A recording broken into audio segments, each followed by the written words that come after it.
1 week after my grandmother's funeral, her doctor called me at 9 in the evening and told me to come to his office alone. He said there was something wrong with her test results, something that should have been caught before she died. I started to ask what he meant. He cut me off. "Don't tell your sister," he said. "Don't tell your father. Don't tell anyone you're coming here. Your life may depend on this." My grandmother was 82. She collapsed in her home on a Tuesday in April. The hospital called it a stroke. The death certificate said natural causes. I believed every word of it. She had a heart condition. She was old. These things happen. But standing in that doctor's office, staring at the numbers on the lab report he slid across his desk, I stopped breathing. Everything I thought I knew about my grandmother's death rearranged itself in front of me like furniture in a room I no longer recognized. I need to go back to the funeral. The day I first noticed something was wrong. Hollywood Cemetery sits on a hill above the James River. Old oaks draped with Spanish moss, iron fences green with age, tombstones going back to the Civil War. My grandmother chose her plot decades ago, right beside her daughter. My mother. The woman who died when I was 12 and left me in a house with a father who didn't know what to do with a grieving child and never bothered to learn. My name is Avery Thompson. I'm 34. I'm an architect at a small firm in Church Hill, Richmond. I design affordable housing, modest buildings, tight budgets, the kind of work that doesn't make you rich but lets you sleep at night. I drive a Honda with 140,000 miles on it. I live alone above a coffee shop on East Gray Street. Everything I have traces back to one person. My grandmother, Margaret Hayes. She raised me after my mother died. She paid for my education. She drove 45 minutes each way to watch me accept my diploma and cried harder than I did. She was the only person in my family who ever looked at me and saw someone worth fighting for. The casket was white wood with brass handles. Simple. Gardenias on top, white ones, her favorite flower. She grew them in the front garden, and every spring the whole block smelled like her. The funeral director pushed a mahogany upgrade. Caroline wanted it. I said no. Grandmother despised waste. About 50 people gathered at the graveside. Neighbors from the Fan District, church friends from St. Andrew's Episcopal, a few women from the Arts Council where grandmother had volunteered for 20 years. The minister read the 23rd Psalm. I let the words wash over me without absorbing them. I wasn't listening to the prayer. I was watching the people around me. A car door slammed. Heavy, expensive, the kind of sound that costs money to engineer. Heads turned.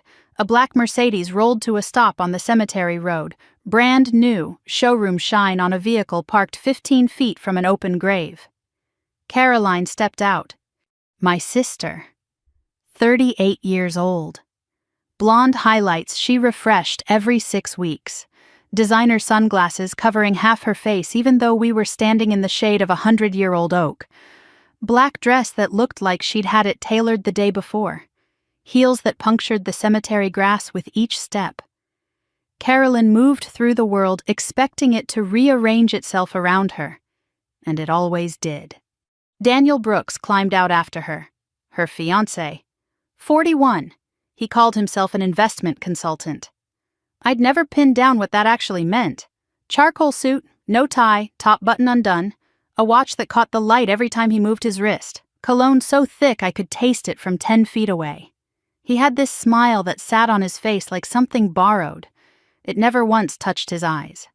Caroline didn't hug me, didn't squeeze my arm, didn't look at me.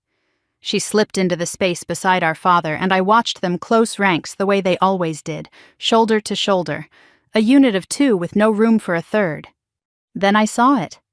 A pearl pendant hanging against Caroline's black dress. Antique setting, Art Deco clasp. I recognized it the way you recognize a scar on your own hand. That necklace belonged to my grandmother. She wore it to church every single Sunday for as long as I'd been alive. She never took it off. She never lent it. She certainly never gave it away. I had seen that necklace on her neck 3 weeks earlier when I sat across from her at Sunday dinner, and she poured me sweet tea and asked about my latest project. 3 weeks ago she was wearing it. Now Caroline was, and grandmother hadn't been alive long enough to hand it over. My father stood 20 feet from the casket, positioned near the cemetery road where the cars were parked, as far from the grave as he could get while still technically attending. Richard Thompson, 63. CEO of Thompson and Lock Construction, one of Richmond's mid-tier firms. Silver-haired, tall, wearing an overcoat that cost more than my rent despite the April heat already pressing 80 degrees by mid-morning. He wasn't mourning, he was managing. I watched him shake hands with a circuit court judge, nod to a city council member. He was networking at his own mother's funeral. He acknowledged me with a nod. That was it. No embrace, no words. Then Caroline walked over and he put his arm around her shoulder and pulled her in close and whispered something I couldn't hear. She nodded. They exchanged a look I couldn't read, but felt in my stomach like a stone dropping into water. My father had 2 daughters. He picked one. He picked Caroline the way you pick a stock, strategically, eyes on the return. I was the other one, the one who looked too much like the wife who died, the one who asked too many questions, the one his mother had to raise because he couldn't be bothered to do it himself. After the service, everyone moved to grandmother's house for the reception, a colonial home on a tree-lined street in the Fan District. She'd lived there for 40 years. The church ladies filled the dining table with funeral food: ham, buttermilk biscuits, green beans cooked with bacon, potato salad, lemon pound cake, sweet tea in crystal pitchers. The smell of a southern funeral. I walked through the front door and felt it before I saw it. I'm an architect. I read spaces the way other people read faces. I notice when furniture has been moved half an inch from where it sat for years. My eyes do it automatically. And the moment I stepped into my grandmother's house, my eyes started screaming. The filing cabinet in her study had been pulled away from the wall. Not much, an inch. But the bottom drawer wasn't flush. The desk drawers were in the wrong order. Grandmother was religious about her system. Pens in the top drawer, stationery in the second, files in the third. Always. For 40 years. Now the pens were in the second drawer. And a framed photograph on the mantelpiece, a picture of me and grandmother at my college graduation, had been moved from the left side of the clock to the right, tucked behind a vase like someone was pushing it out of sight. Someone had been in this house, in this study, searching, and whoever it was had tried to put everything back, but they didn't know grandmother's house the way I did. I sat in the living room for the next hour accepting handshakes and hugs. Margaret was a treasure. She loved you so much, sweetheart. I thanked them. I smiled. But my eyes kept pulling toward Caroline and Daniel on the far side of the room, standing near the hallway that leads to the kitchen, heads bent together, speaking so low their lips barely moved. Richard stood by the fireplace with a man I didn't recognize. Gray suit, leather briefcase, the posture of someone accustomed to billing by the hour. The man handed Richard a card. Richard pocketed it without glancing at it. A gesture that told me this wasn't an introduction, it was a continuation. Everyone in this house was performing. The neighbors performed grief. My father performed composure. And my sister performed something I couldn't name yet but could feel against my skin like a change in pressure before a storm. I needed water. I crossed toward the kitchen. The kitchen connects to the back hallway through a swinging door. I pushed it open. Voices, just around the corner, low, urgent, careful. I froze. The door hung open 3 inches, enough to hear, enough to see nothing. Caroline spoke first. Finally, the timing couldn't be more perfect. Daniel quieter. The will reading is Thursday. We need him to sign before that. Dad will handle it. He doesn't have a choice now. And Avery? A pause. When Caroline answered, her voice carried the weight of someone swatting a fly off a dinner plate. What about her? She doesn't know anything. She's an architect, not a lawyer. By the time she figures out what happened, it'll be done. Daniel's voice dropped even lower. What about the doctor? Caroline cut him off, sharp enough to draw blood. The doctor signed the death certificate. Stroke. End of story.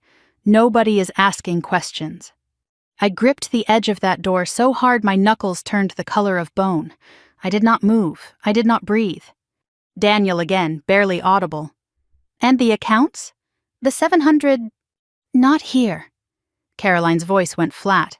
final, like a lock clicking shut. Not now. Footsteps. The back door opened and closed. They had gone outside. I stood behind that kitchen door with a glass of water in my hand and a pulse so loud I was sure the house could hear it. Perfect timing. He needs to sign. The doctor signed. The 700. 700 what? $700? 700,000? And what did they mean the timing was perfect? My grandmother just died. What about any of this was perfect? The reception emptied slowly. Neighbors left in pairs carrying Pyrex dishes and Tupperware. Richard disappeared without a word to me. Caroline and Daniel were on the front porch, Caroline scrolling through her phone, Daniel smoking near the garden gate, his cigarette smoke curling up through the gardenia bushes like something trying to poison the air. I was the last person in the house. I stood in the living room alone. Grandmother's reading chair sat by the window with a folded quilt draped over the arm. I touched the fabric. Lavender. Her hand cream. She'd used the same brand for 30 years. The smell hit me harder than the funeral. I looked up at the photograph on the mantelpiece. The one that had been moved. Grandmother's face in that picture. Strong, warm. Her eyes sharp at 80, the kind of sharp that doesn't miss anything. And in that moment, I swear those eyes were saying something to me. Pay attention, sweetheart. You're not seeing everything yet. I picked up my bag, locked the front door with the spare key she had given me years ago, walked down the porch steps past the gardenias. Halfway to my car, my phone vibrated. Unknown number, Richmond area code. I answered. Avery Thompson? A man's voice. Measured and professional, but with something underneath. A thread pulled taut. The voice of a person choosing every word because the wrong one could cost something. My name is Dr. Robert Calloway. I was your grandmother's personal physician for 20 years. I need you to come to my office. Right now, tonight. Come alone. What is this about? Silence. I could hear him breathing. Then. There's something wrong with your grandmother's test results. Something that should have been caught weeks ago. Don't tell your sister. Don't tell your father. Don't tell anyone. Your life may depend on this. The line went dead. I stood in the driveway with the phone pressed against my ear, and the smell of gardenias rising from the dark garden behind me. My grandmother always said gardenias were the most honest flower because you could smell them before you could see them. You could not hide a gardenia. I got in my car. I drove. I drove across Richmond with both hands locked on the wheel, and Dr. Calloway's voice playing on a loop inside my skull. Don't tell your sister. Your life may depend on this. Monument Avenue slid past in a blur of streetlights and old statues. April night, warm and thick with pollen, windows down because the Honda's air conditioning had been dead for 2 summers.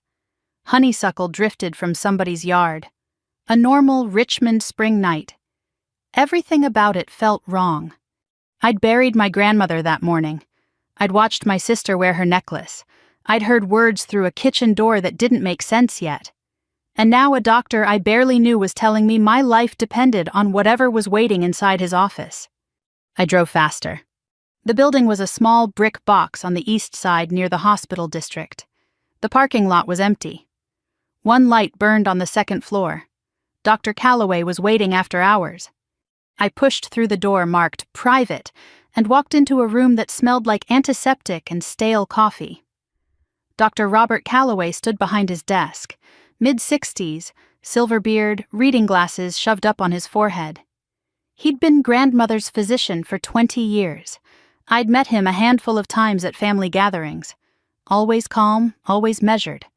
The kind of man whose steadiness made you feel like the ground beneath you was solid. Tonight his hands were shaking. I had never in my life seen Robert Calloway's hands shake. He wasn't alone. A woman stood by the window, silhouette hard against the Venetian blinds. Tall, athletic build, dark hair pulled back tight.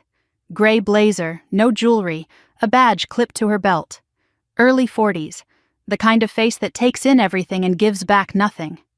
Avery, sit down. Calloway gestured to the chair across from his desk. This is Detective Lauren Mitchell, Major Crimes Unit, Richmond Police.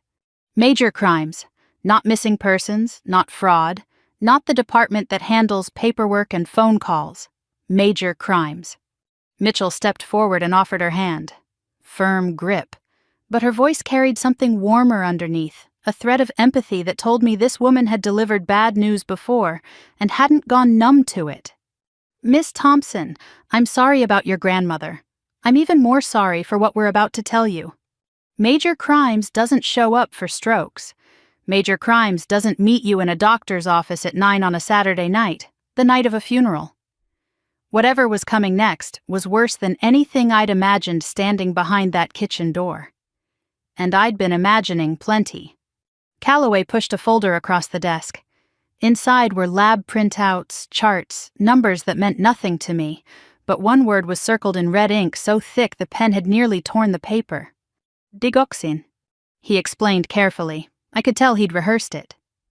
Grandmother was prescribed digoxin 2 years ago for a heart arrhythmia. Standard dose, 0.125 milligrams once daily. A common cardiac glycoside, he said. Perfectly safe at therapeutic levels. Millions of elderly Americans take it every day without a problem. The safe blood level is 0.5 to 2 nanograms per milliliter. That's the window.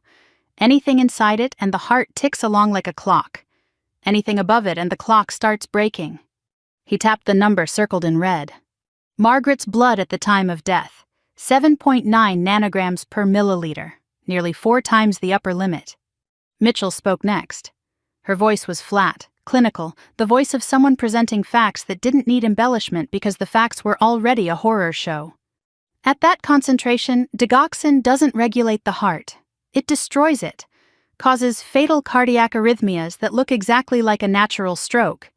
In the weeks leading up to death, you see confusion, nausea, extreme fatigue, loss of coordination. Then the heart simply gives out. It's almost undetectable unless someone orders the right blood panel afterward. Most doctors don't. Dr. Calloway did. I stared at the number.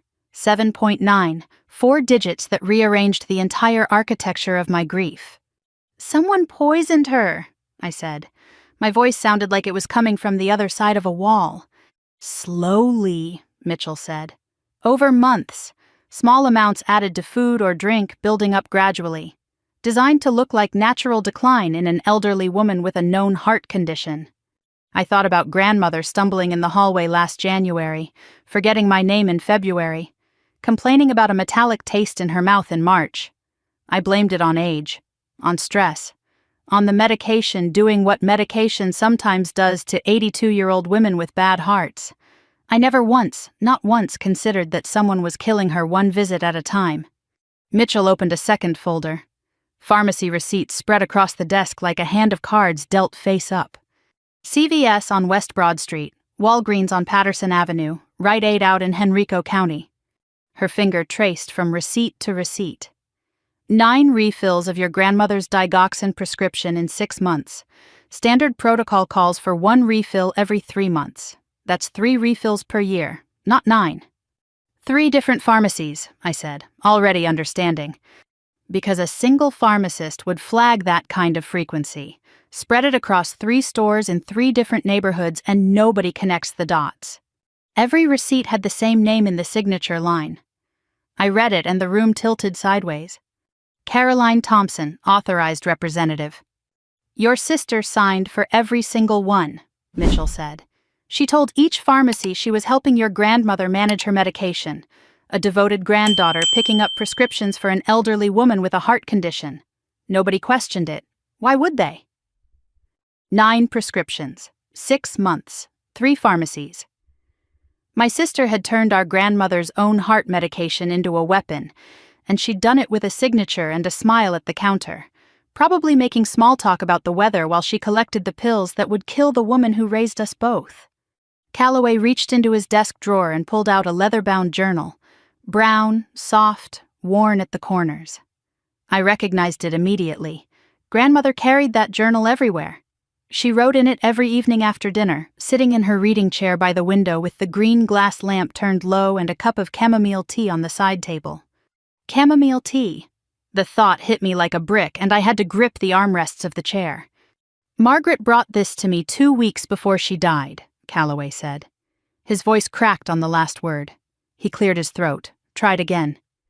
She was worried, not about her health, about what was happening around her. He opened the journal and turned it toward me. Grandmother's handwriting. Small, precise, elegant even at 82. The kind of penmanship they stopped teaching decades ago. January 15th. Caroline brought that chamomile blend again. Bitter aftertaste. Mentioned it to her. She said it's a new brand. Drank it anyway. Slept 14 hours. February 8th. My medication tastes different. Metallic. Like I'm chewing on a penny. Will mention to Dr. Calloway at next appointment. March 2nd. Caroline visits every Sunday now. Always brings her own tea. Sweet girl, but something feels wrong. I can't explain it. My gut says pay attention. March 26th. The handwriting shaky now. Letters uneven. The pen pressing hard enough to dent the next page. I told Elena. She says she saw something. I don't want to believe it. God help me, I don't want to believe my own granddaughter would... The sentence stopped, mid-thought, like a hand had reached across the page and closed the book. Then the final page she wrote. The handwriting barely legible, the pen gouging the paper as if the words themselves were trying to hold on. If something happens to me, find what's in the desk. Avery will know. Only Avery. I stared at those words. The desk. I didn't understand. Not fully, not yet. But something in the back of my mind was already working, an architect's instinct for hidden spaces, for the structures beneath the surface that hold everything together, for the parts of a building you can't see until you know where to look. Mitchell laid out a third set of documents. Bank statements, trust fund records, transaction histories striped with yellow highlighter. Your grandmother wasn't just being poisoned, Avery, she was being robbed. Over the past 2 years, more than $700,000 had been siphoned from the Hayes Family Trust. A trust my grandmother established decades ago to protect her real estate investments, her company shares, and her grandchildren's inheritance.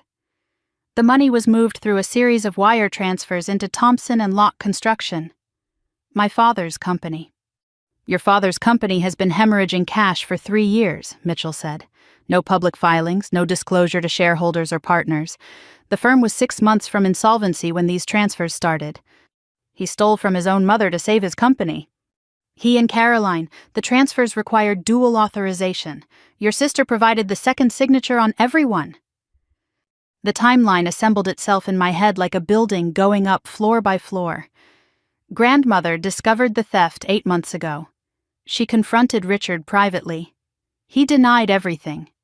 She contacted her attorney to amend her will, splitting assets equally between both granddaughters instead of leaving the bulk to Caroline as originally planned.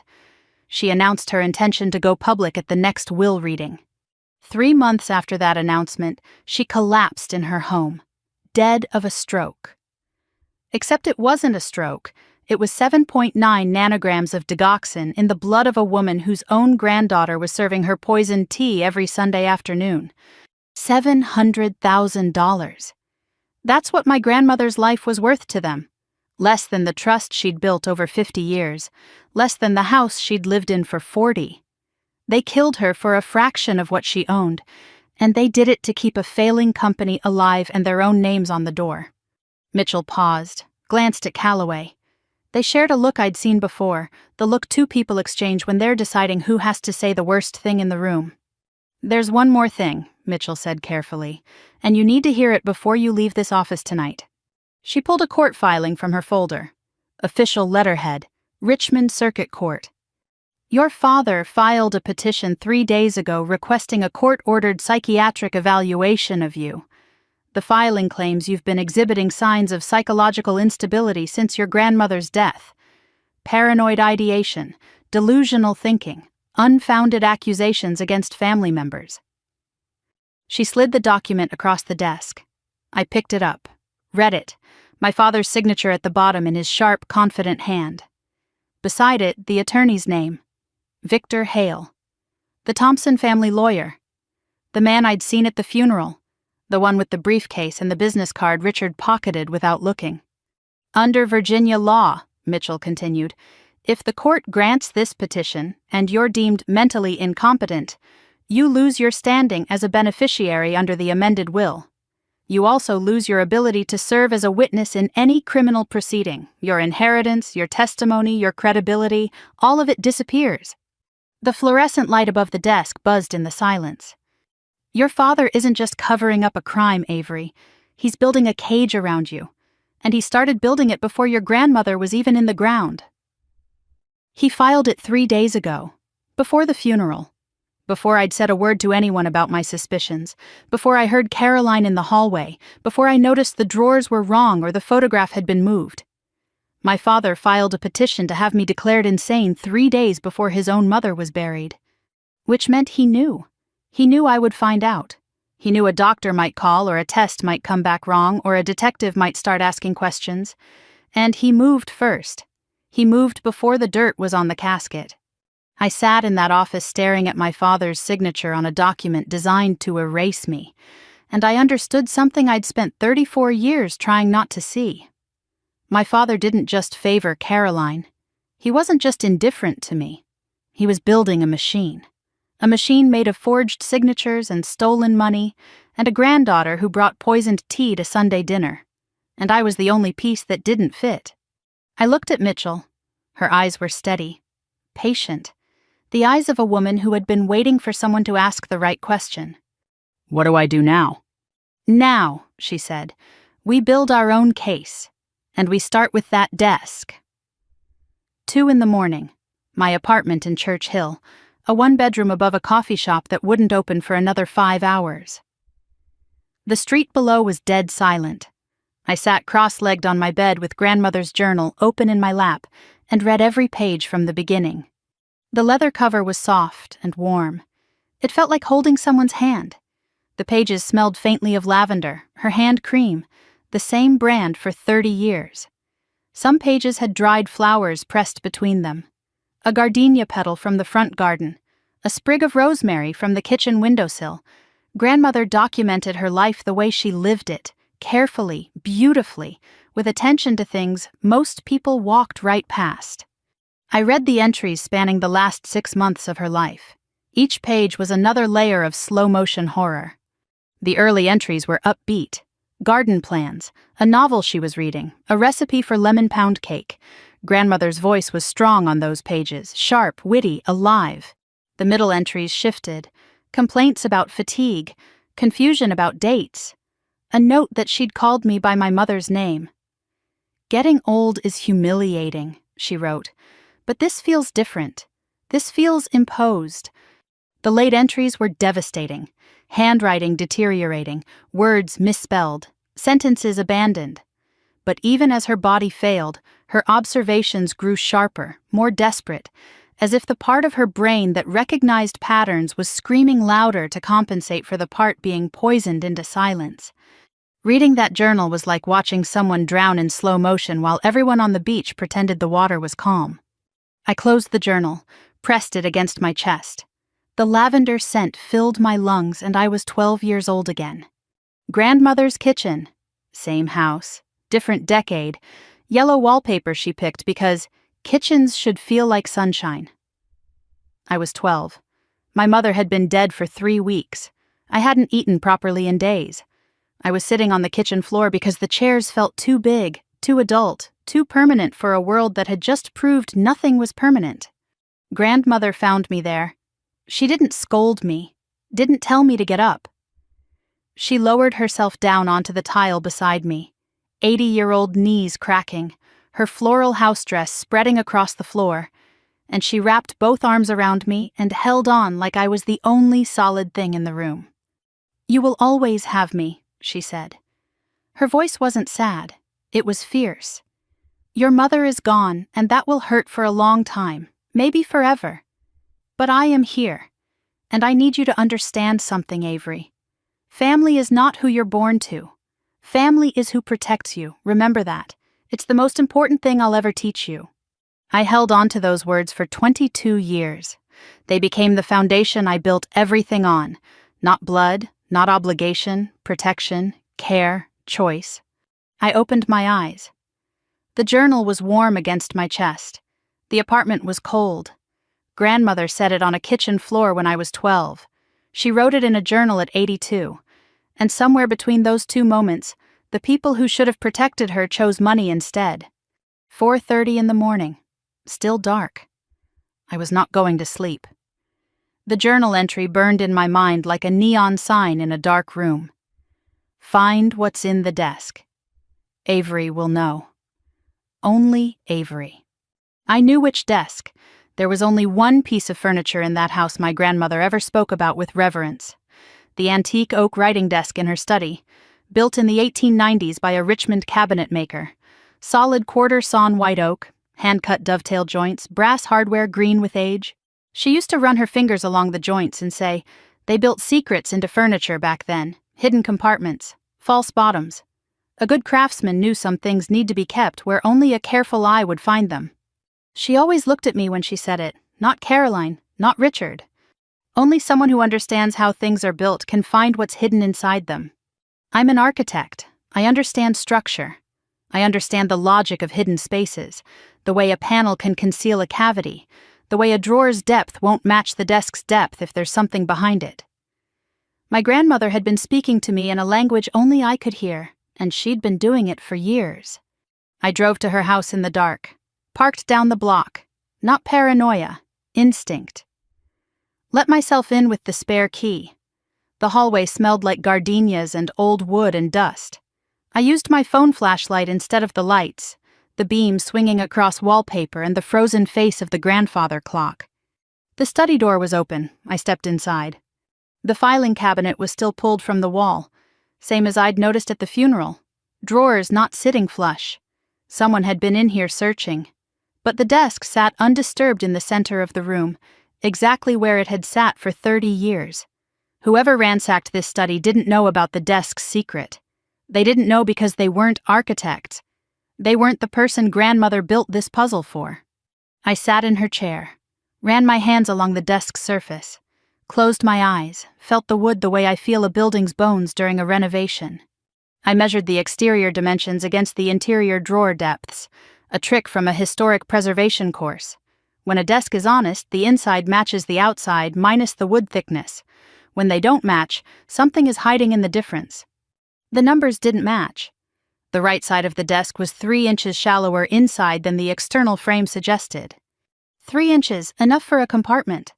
I felt along the bottom of the right-hand drawer cavity. Smooth wood. Smooth. Smooth. Then a ridge. Almost imperceptible. A seam cut so precisely it was invisible unless you were looking for it with trained fingers. I pressed. A panel shifted, slid forward on wooden runners that still glided after 130 years.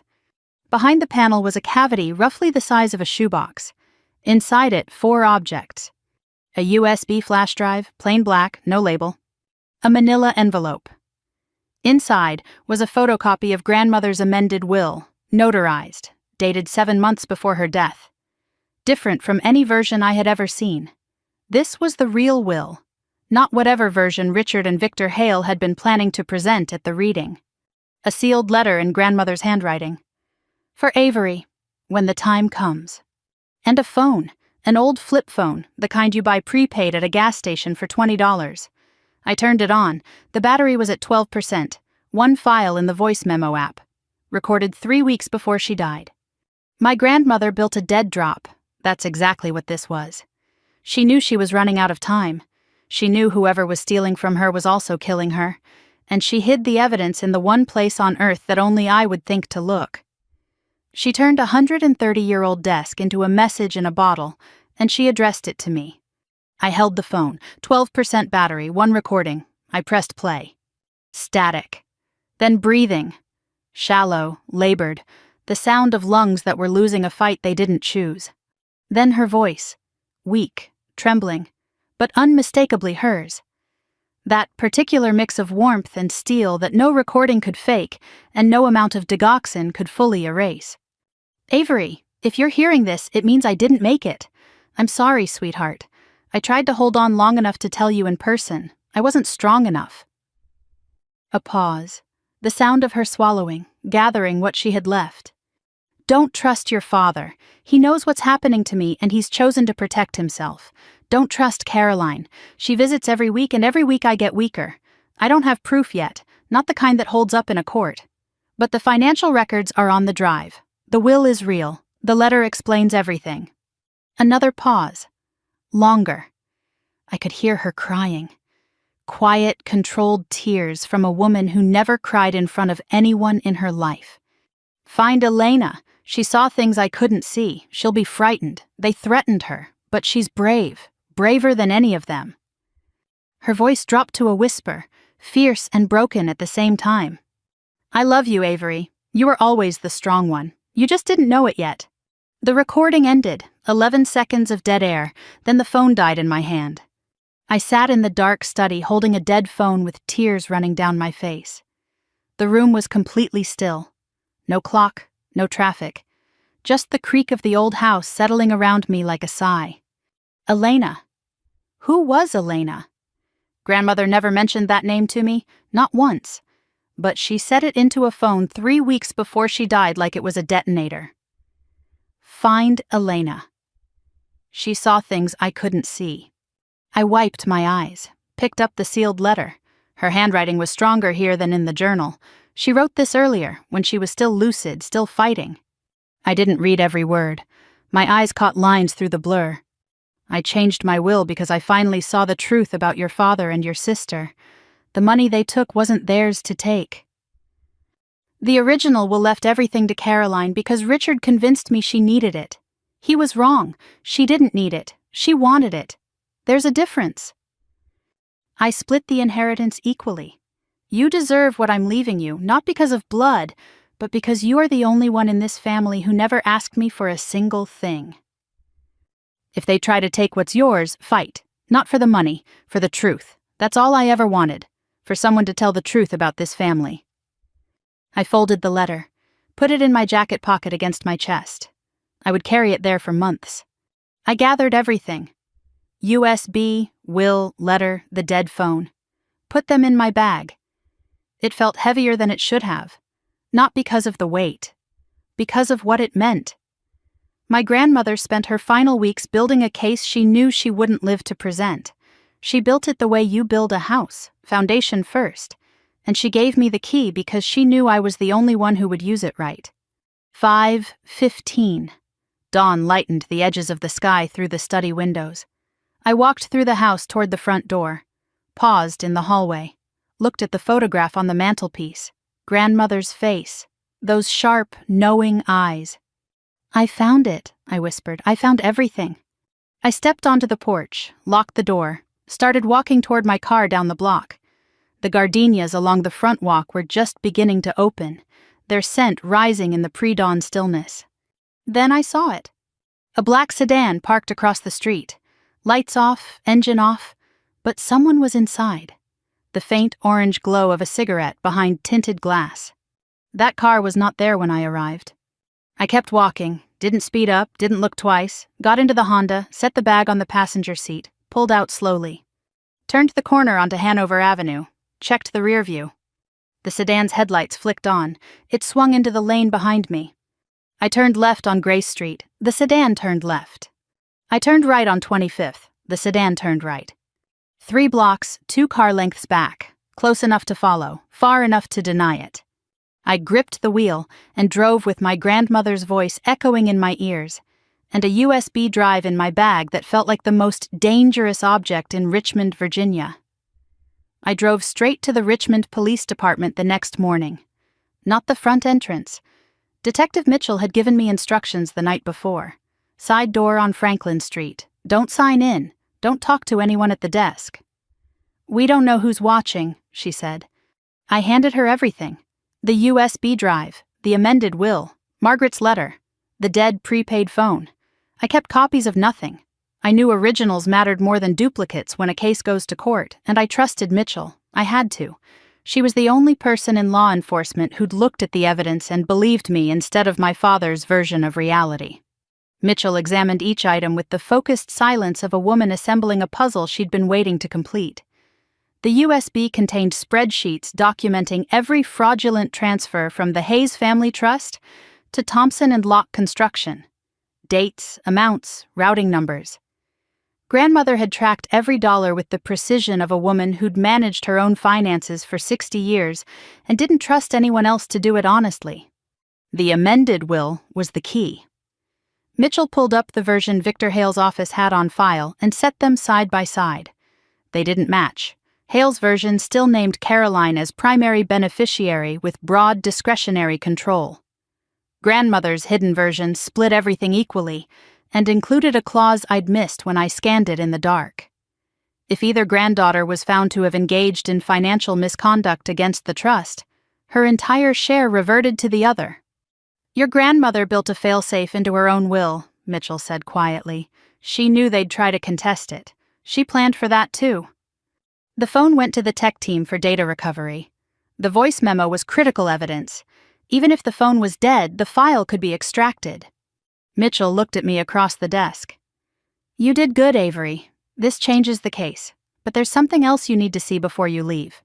She pulled out the psychiatric petition. The same document she'd shown me the night before, but thicker now. She'd been digging overnight while I was reading Grandmother's journal and cracking open the desk. Your father filed this through Victor Hale's office. Look at the supporting documents. I read. The petition included a signed statement from Dr. Gerald Whitfield, a psychiatrist I had never met, never seen, never spoken to in my life. His assessment claimed he'd conducted a preliminary evaluation and found concerning indicators of delusional thinking and paranoid ideation consistent with acute grief psychosis. I've never been in a room with this man, I said. We know. Dr. Whitfield is on retainer for Thompson and Locke Construction. He handles workers' comp psychiatric evaluations. Your father's company pays him $40,000 a year. There was a second document, a letter from Caroline Thompson to the court expressing deep concern for my sister's mental health following our grandmother's passing. The letter described me as increasingly erratic, paranoid, making unfounded accusations, and refusing to engage with family support. My sister wrote a letter to a judge calling me crazy. She put it in writing, signed it, and submitted it to a court to take away my inheritance and my ability to testify about what she did to our grandmother. My father hired a doctor I'd never met to declare me incompetent. My sister called me delusional in a legal filing. And they did it before the funeral, before I'd said a word about digoxin, pharmacy records, or poisoned tea. They weren't reacting to my accusations. They were preempting them. They'd planned this the way you plan a demolition. Set the charges first, then wait. If the petition is granted, Mitchell said, you lose standing under the will, credibility as a witness, and any legal ability to challenge the estate. Richard and Caroline get a clear path to everything Margaret left behind. I took a breath, held it, let it go. Then we need Elena. Mitchell told me what she'd found. Elena Ruiz, 58 years old, originally from El Salvador, came to the United States 20 years ago, worked as grandmother's live-in housekeeper and caretaker for 12 years, devoted to Margaret. The two women were close, more like family than employer and employee. The day after Margaret died, Richard showed up at the house and fired Elena on the spot. No severance, no notice. Told her to pack her things and leave within the hour. Elena's work visa was tied to her employment with Margaret's household. She's undocumented now? I asked. Her status is complicated. The visa lapsed when the employment ended. She's in legal limbo. And they use that against her. We believe so. Someone, likely Daniel, told Elena that if she talked to anyone about what happened in that house, they'd report her to immigration. She disappeared the next day. Mitchell gave me a last known address in Shockoe Bottom, south of Broad Street, working-class neighborhood. Mix of renovated lofts and old walk-ups that hadn't been touched since the 70s. I can send an officer, Mitchell said. No, if she sees a police car, she'll run. Grandmother told me to find her. I'll find her. I drove to Shockoe Bottom, parked near the farmer's market, walked the streets asking questions at a bodega on 17th, a laundromat on Main, a Catholic church on 19th where the bulletin board had flyers in Spanish and English. I described Elena. Small, dark hair going gray, quiet voice, kind eyes.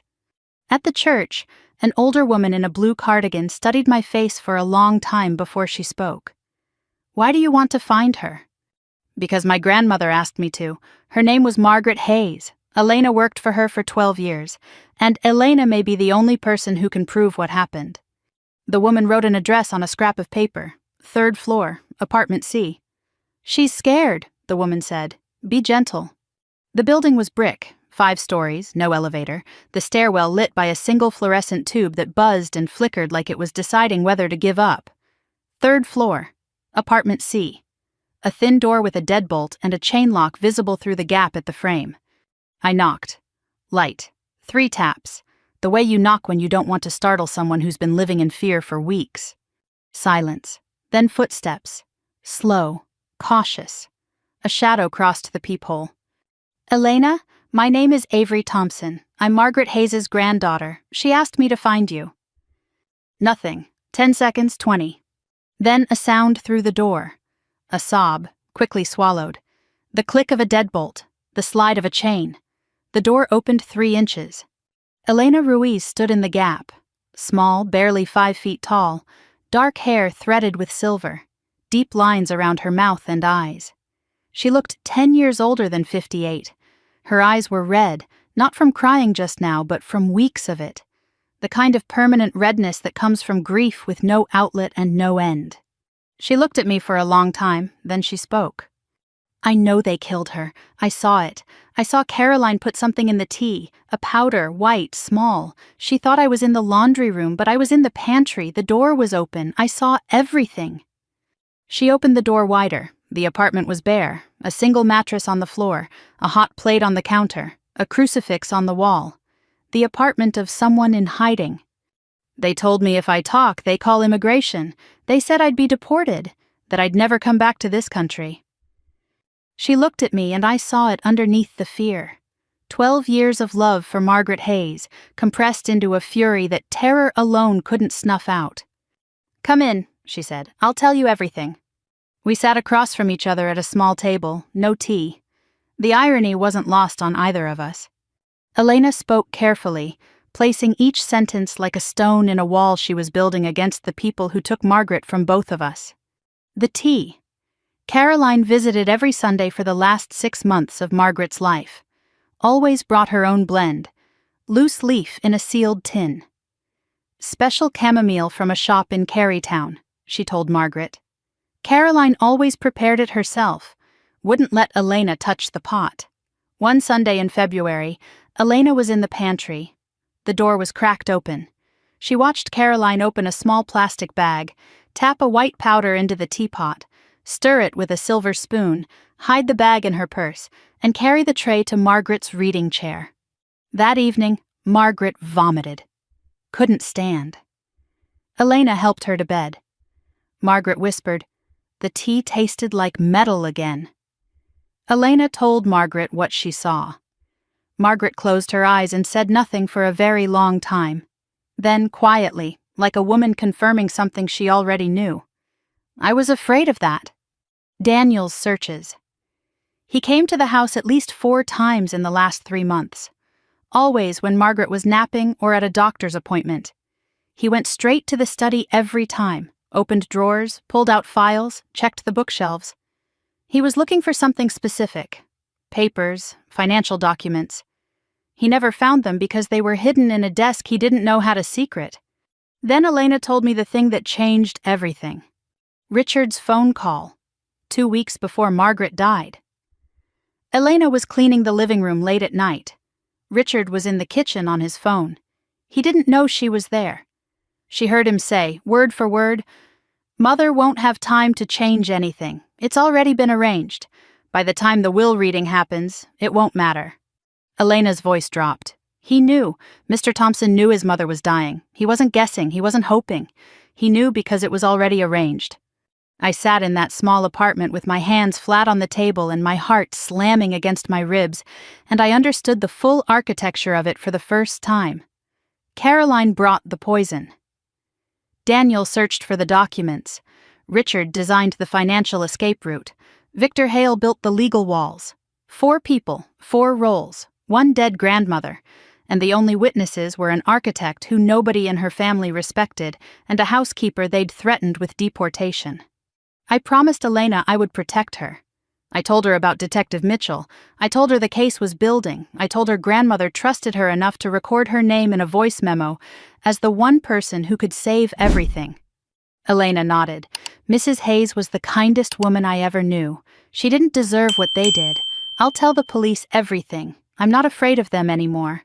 I'm afraid of what happens if I stay quiet. I left Elena's apartment and stepped onto the sidewalk. Afternoon sun, hot on my face. Shockoe Bottom was busy with people leaving work, heading to restaurants, living normal lives around a woman carrying evidence of murder in her bag. My phone vibrated. I looked at the screen. D. He never calls. Not on birthdays, not on holidays, not when my mother died, he never calls. I answered. His voice was controlled, smooth, the boardroom voice, the voice that commands rooms and closes deals. But underneath the polish, there was something I'd never heard from my father before. Urgency. The sound of a man who knows the walls he built are starting to crack. Avery, we need to talk.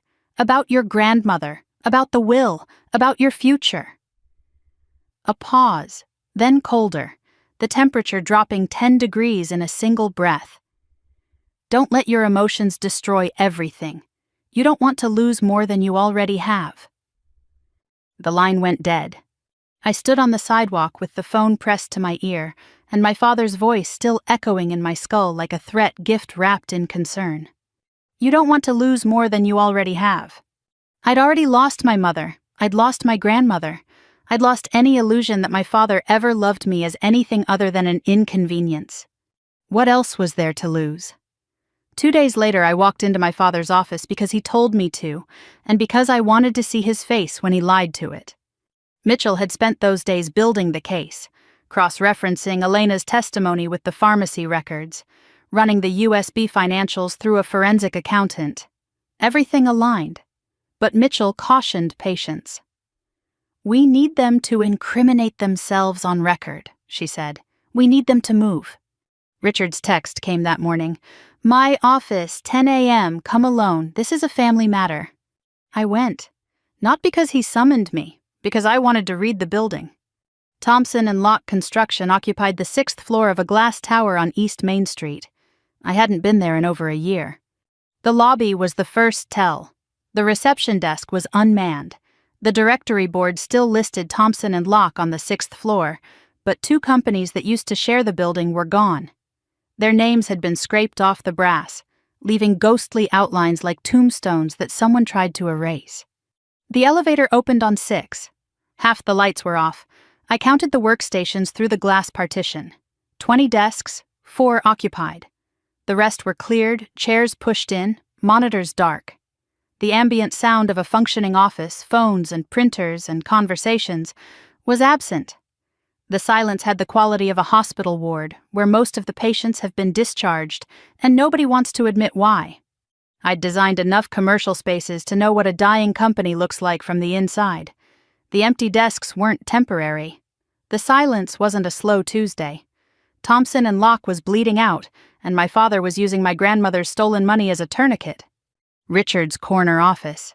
Floor-to-ceiling windows over the James River. Mahogany desk, leather chairs. The office of a man who built an image of success and refused to let it crack even as the building emptied behind him. He stood when I entered, navy suit perfectly pressed, silver hair combed back. The costume was impeccable. The company dying 20 feet from his door might as well have been in another country. Avery. He came around the desk, opened his arms. An embrace. My father hadn't hugged me in years. The gesture was so alien it made my skin pull tight, but I let it happen. Let him think his daughter came because she was scared, not because she was gathering intelligence. His cologne, sandalwood, expensive. Grandmother used to say Richard smelled like money even when he didn't have any. He guided me to the leather couch by the window, sat beside me. Close, intimate, the body language of a concerned parent. His hand settled on my knee. I wanted to remove it the way you'd remove a spider. I didn't. I'm worried about you, he said. Voice warm, eyes steady, performing warmth the way he performed everything, skillfully, without meaning it. Losing your grandmother has been devastating for all of us. But I've been hearing things. That you're not sleeping, that you've been making accusations, visiting strange neighborhoods." He paused, let the words land. "People are talking, sweetheart." People meant Caroline. Strange neighborhoods meant Shako Bottom. They knew I'd found Elena. Somebody was watching. Somebody had been watching since the black sedan followed me from grandmother's house. I kept my voice small, uncertain, the voice he expected. "I'm just trying to understand what happened to grandmother." "What happened is she had a stroke. She was 82 years old. It's tragic, but it's natural." His hand squeezed my knee. The squeeze was supposed to feel fatherly. It felt like a warning. "What I need you to do is take care of yourself. Caroline and I have been talking. We think it would be best if you let her manage the estate, just temporarily. Sign a simple power of attorney. Let her handle the finances, the properties. You focus on healing." He said the word healing the way a salesman says limited time offer.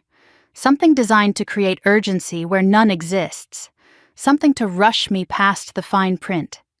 "I appreciate the concern," I said, watching his face, reading it, "but I think I need a few days to think about it."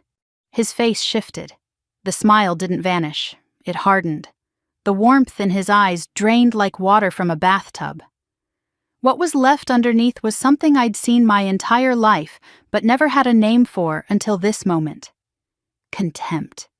Pure, structural, load-bearing contempt. It had always been there, holding up the ceiling. I just never looked up. "Avery," his voice dropped a register, "I'm trying to help you." I stood, stepped away from the couch, away from his hand, away from the window with the river view that was supposed to make me feel small. "No."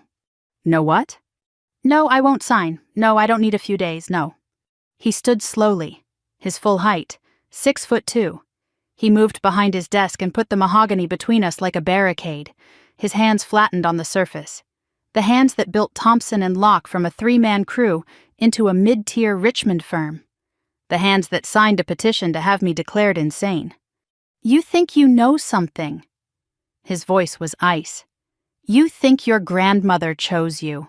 Let me tell you what Margaret did. She pitied you.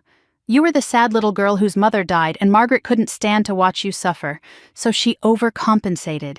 Every birthday card, every college tuition check, every Sunday dinner. Pity, Avery. Not love, not trust. Pity." Each word landed like a fist against a wall I didn't know I was still building. "You're an architect who designs low-income housing. You drive a 10-year-old car. You live above a coffee shop. You have nothing, and you are nothing without this family's name. So sign the papers and be grateful I'm offering you a seat at this table at all." 1 second. Then it passed. Because Margaret's voice was louder. The voice from the kitchen floor when I was 12. The voice from the voice memo in the dark study. "Family is who protects you. She didn't pity me. She chose me." And the proof was hidden in a desk my father didn't even know had a secret. I left without signing, walked through the half-empty office where 4 employees kept their eyes on their screens and pretended not to hear, rode the elevator alone, crossed the dead lobby, got into my Honda in the parking garage. I sat, hands on the wheel, didn't start the engine, didn't cry. I was past crying. My hands were shaking, not from fear, from rage, clean, focused, architectural rage. The kind that builds structures instead of tearing them down. The kind that says, "I know exactly what's wrong with this building, and I know exactly how to fix it." I pulled out my phone and texted Mitchell. He tried to get me to sign power of attorney. He knows I found Elena. They're watching me. Her reply came 30 seconds later. "Good. Let them watch. Means they're scared. Stay the course." I drove home. For the first time since grandmother died, I wasn't grieving. I was planning. My father called me nothing. He said Margaret pitied me. He was wrong about both. He thought I would break because I'd always been the quiet one, the overlooked one, the daughter he never bothered to raise. He forgot who raised me instead. I pulled onto my street in Church Hill, parked, climbed the stairs to my apartment above the coffee shop. They were already there. Caroline stood in the hallway outside my door, leather portfolio under her arm, blonde highlights catching the overhead light, the composed expression of a woman conducting business. Daniel leaned against the wall beside her, arms crossed, that smile, the one that sat on his face like a mask over something empty. "Hey, little sister." Caroline's voice was honey poured over a blade. "We need to talk." I unlocked the door. Let them in. No recording device, no surveillance. Mitchell didn't know they were here. I was on my own, but I needed to see what they were carrying. They sat in my living room. Caroline on the couch, Daniel in the armchair. I stayed standing at the kitchen table. The apartment felt small with them in it. Their energy filled the space the way smoke fills a room, slowly and then completely. Caroline opened the portfolio, laid 3 documents on the table. A stock transfer agreement, moving my share of the Hayes Family Trust Company shares to Caroline Thompson. I scanned it with an architect's eye, the way I'd scan a blueprint for load-bearing flaws. Buried in the middle of the second page was a clause waiving my right to request a financial audit of the trust. They'd hidden it in standard language the way you'd hide a crack behind fresh drywall. A written declaration that I voluntarily relinquished any claim to contest Margaret Hayes's will. A general release of liability, waiving my right to pursue legal action against any family member regarding the estate. "It's all very standard," Caroline said. Her voice was smooth, practiced. She'd rehearsed this the way an actress rehearses a monologue. "Grandmother would have wanted us to settle this privately, as a family." I picked up each document, read them slowly, let the silence stretch, let them think I was considering it. "These are designed to strip me of everything grandmother left me." "They're designed to keep the family together," Caroline said.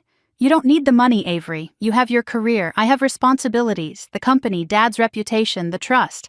Let me carry that burden." Daniel leaned forward. His cologne reached me from across the room, thick and territorial. "Think of it as simplifying your life. Less stress, less complication. Everyone wins. I'll need 48 hours to have my own attorney review them." Caroline's jaw tightened for a fraction of a second.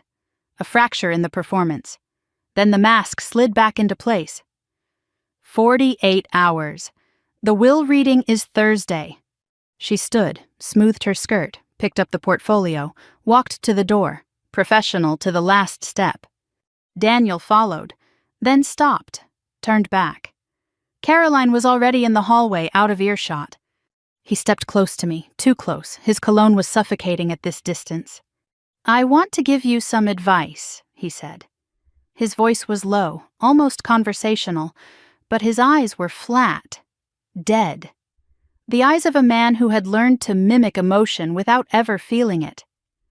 The stubborn ones always think they're being brave. They think standing their ground makes them strong. But standing your ground only works if the ground doesn't open up beneath you. He reached past me. I flinched.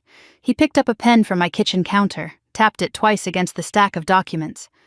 "Sign the papers, Avery. People who make things harder than they need to be tend to have very bad luck." He set the pen down, smiled, walked out. The door clicked shut behind him. I stood alone in my apartment, the documents on the table, the pen on top, silence except for the hum of the refrigerator and my pulse hammering in my ears. People who make things harder tend to have very bad luck. That wasn't a warning. That was a threat. Delivered in my own kitchen by a man who had already shown what he was willing to do to an 82-year-old woman with a heart condition and a cup of chamomile tea. I picked up my phone and called Mitchell. They were here. Caroline brought documents designed to strip everything, and Daniel threatened me, directly, in my apartment. Mitchell's voice was calm. "Good. They're desperate. Desperate people make mistakes. Don't sign anything. And Avery, we're moving faster than they think." I hung up, looked at the documents on the table. 3 pieces of paper designed to erase my grandmother's final wishes, my testimony, me. I picked up the pen Daniel had touched, walked to the trash can, dropped it in. Then I sat down at the table and started writing everything I could remember about every word he'd said, every expression Caroline wore, every detail of the document's buried clauses. An architect's notes. Precise, dated, structural. I was building my own case now, and I was building it to last. The next morning, I brought the 3 documents Caroline and Daniel had left on my kitchen table to Detective Mitchell's desk at the police station. I carried them in a folder the way you carry something radioactive. Carefully, at arm's length, aware that the contents could blow apart everything they'd built if examined by the right pair of eyes. Mitchell had company. A man named Harold Pruitt, mid-60s, retired FBI, now consulting for Virginia law enforcement on document forensics. He studied the papers with a magnifying loupe and a pencil, making notes in the margins with the quiet concentration of a surgeon examining tissue samples. His assessment took 20 minutes and dismantled everything. The stock transfer agreement contained a clause buried on page 4 in fine print. If I signed, I wouldn't just transfer my shares. I'd waive my right to audit the trust's financial history. "This isn't a transfer," Pruitt said. "It's a cover-up. Once she signs, they can destroy every financial record and she can never challenge them." The will contest waiver was backdated.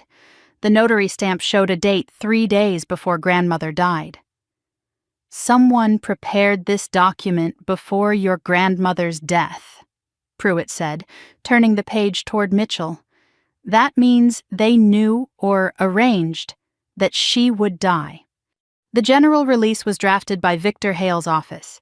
Mitchell recognized the formatting instantly. Same letterhead, same clause structure as the psychiatric petition. Hale drafted everything: the petition, the transfer, the waiver. He's not just their lawyer, he's their architect. Their architect. The word hit differently when your entire life is about building things. Victor Hale built their conspiracy the way I built houses. With blueprints, with precision, with every exit blocked.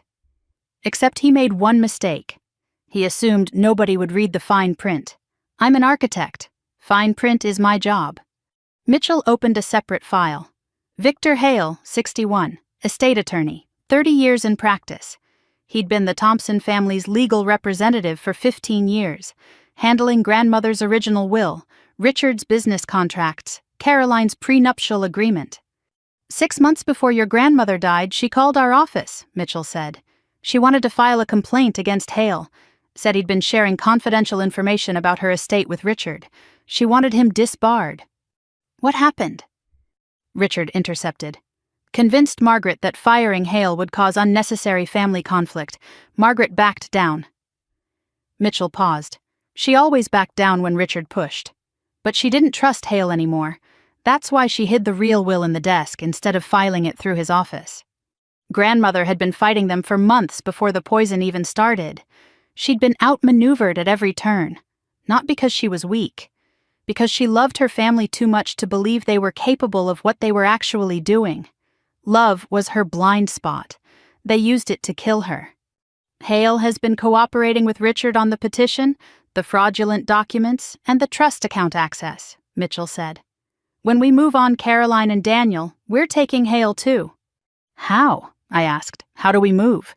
Mitchell leaned back, folded her arms, and laid out the plan like a general briefing a soldier before the most important mission of her career. Location: Margaret's house in the Fan District. I would call Caroline and tell her I was ready to discuss the documents, but I wanted to do it at grandmother's house. Where it feels right. The emotional context would give Caroline a reason to come, and a reason to stay long enough to talk. More importantly, it would put them in the room where the crime happened. People get careless in familiar spaces. They forget to guard their words. Cover story. I was willing to negotiate. I wanted certain personal items from the house. Margaret's jewelry, the photographs, the reading chair. In exchange, I'd consider signing. Reasonable enough that Caroline wouldn't smell a trap. Vulnerable enough that she'd believe I was breaking. Recording. I would wear a concealed microphone, a device the size of a coat button sewn into the collar of my shirt, legal under Virginia's one-party consent law. Mitchell called it a cooperative citizen documenting a civil conversation. Surveillance. An unmarked van on Grove Avenue 2 blocks away. 2 plainclothes officers positioned near the house. Mitchell would be in the van, monitoring the audio feed in real time. Panic signal. If I felt physically threatened, I would say one phrase: "Grandmother's gardenias," The team would be through the door within 60 seconds. Mitchell looked at me across the desk. Serious, but not cold. The look of a woman who had done this before and understood what she was asking. You don't have to do this. We can build the case without a recorded confrontation. It'll take longer. The evidence is strong. But a confession on tape, especially from Daniel, makes this airtight. I didn't hesitate. I'll do it. Margaret hid evidence in her desk because she knew I'd find it. She recorded a voice memo because she knew I'd listen. This is the last thing she needed me to do. I'm finishing it. That afternoon, I drove to Shockoe Bottom, Elena's apartment. I knocked the way I'd knocked before, firmly but gently. The door opened faster this time. She'd been expecting me. I told her everything. The plan, the recording, the confrontation at Margaret's house, the arrests that would follow if it worked. Elena listened without interrupting, hands clasped in her lap. When I finished, she was quiet for a long time. She looked at the crucifix on the wall, then at a small framed photograph on her windowsill that I hadn't noticed on my first visit. Elena and Margaret standing in the garden, both smiling. Elena's arm around grandmother's shoulder. Two women who chose each other as family in a world that sorted people by blood and money. Detective Mitchell has been working with immigration attorneys, I said carefully.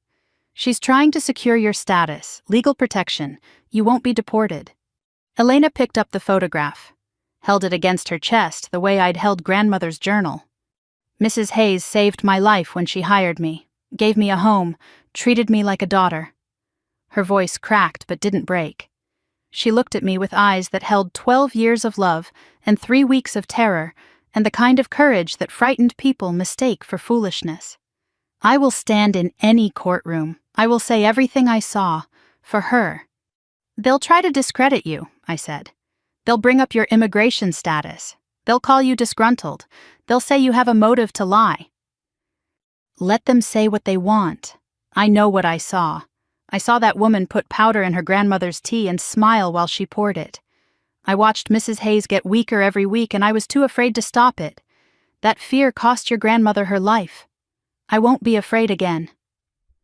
I reached across the table and held her hand. 2 women in a bare apartment with a mattress on the floor and a crucifix on the wall, and a photograph of a dead woman who was braver than any of the people who killed her. 2 women who loved Margaret Hayes, enough to risk everything for the truth she didn't live long enough to tell. That evening I drove to grandmother's house, not for evidence, not for strategy, just to be there. I let myself in with the spare key, didn't turn on the main lights, used the small lamp on Margaret's reading table, the one with the green glass shade that cast warm light across the room every evening for 40 years. I sat in her chair. The quilt was still draped over the arm. I pulled it into my lap. The fabric was worn soft from decades of use. It smelled like lavender and old wool and the particular warmth of a house where someone was loved. The house settled around me. Old house sounds. The tick of the grandfather clock. The creak of floorboards cooling in the evening air. Wind through the screen door Margaret always left cracked because she liked hearing the garden at night. I looked around the room. The shelf of books she'd read twice. The watercolor painting of the James River she bought at a street fair in Carytown. The reading lamp she kept angled just so, casting its green-gold light across the arm of the chair where she rested her journal every evening. Everything in this room was a sentence in the story of a woman who lived carefully and generously, and died because the people closest to her decided her life was less valuable than the money she'd earned. Tomorrow those people would sit in these chairs, they would walk on these floors, and they would hear me say everything they never wanted anyone to know. I took out the dead prepaid phone. The tech team had returned it after extracting the audio file. The phone itself was useless now, but holding it mattered. I pressed it against my chest. Tomorrow I'm going to face them in your house, grandmother, in the room where Caroline brought you tea every Sunday, in the chair where you sat when the poison made you too weak to stand. I looked at the photographs on the mantelpiece. Margaret's face, strong and warm. Those sharp eyes that missed nothing except the betrayal of the people she loved most. I'll get justice for you, not revenge. Justice. There's a difference. You taught me that. I sat in the dark for an hour. Didn't cry. Didn't plan. Just sat with the memory of a woman who deserved better than what her family gave her. And somewhere in that silence, I felt something shift inside me. The grief didn't go away. It just rearranged itself, made room for something harder, something with edges. Purpose. 9 o'clock. I picked up my phone, dialed Caroline. She answered on the second ring, eager. She'd been waiting. "Caroline, it's Avery. I've been thinking about the documents." "And?" "I'm not ready to sign, but I want to talk, in person, at grandmother's house, tomorrow morning, 10 o'clock. Silence, then careful. "Why grandmother's house?" "Because that's where we should have this conversation, where she lived, where she'd want us to settle things." I let my voice go soft, tired, defeated. "I just want this to be over, Caroline. I'm tired." That last line was bait. "I'm tired" is the language of surrender. Caroline heard it and believed it because she needed to believe it. People who build their lives on manipulation always underestimate the moment someone stops being afraid. "We'll be there at 10, Daniel and I." "Just you two?" "Just us." The line went dead. I exhaled. The hook was set. The next morning, 9:45. I stood in Margaret's living room wearing a navy button-down shirt with the recording device sewn into the collar, a microphone no bigger than a coat button, transmitting to the van on Grove Avenue where Mitchell was listening, 2 officers in position, everything set. I checked myself in the hallway mirror, adjusted the collar. My reflection looked calm. My insides were not. I could feel my pulse in my fingertips. I counted it. 112 beats per minute. The resting heart rate of a woman about to open the door to the people who killed her grandmother. 9:55, car doors outside. I moved to the front window, peered through the lace curtain Margaret hung 30 years ago.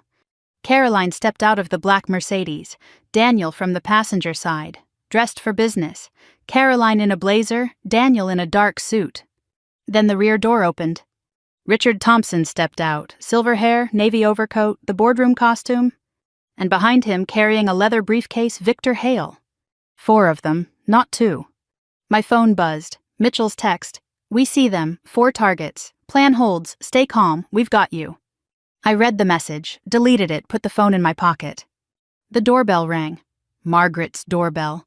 The same 2-tone chime that had announced every visitor to this house for 40 years. Sunday guests, Christmas carolers, a granddaughter bringing poisoned tea. I looked at Margaret's photograph on the mantelpiece, those sharp, steady, knowing eyes. I opened the door. 4 faces looked back at me through the open door. Caroline, Daniel, Richard, Victor Hale, a wall of expensive clothing, cologne, and calculation. They filed into grandmother's living room, the room where she sat in her reading chair every evening, the room where she drank poisoned tea, the room where she wrote in her journal about the metallic taste she couldn't explain. And they walked in like they owned it. Because in their minds, they already did. I watched them take their positions. It was choreographed. They'd discussed this beforehand, assigned themselves seats the way a legal team assigns roles before a deposition.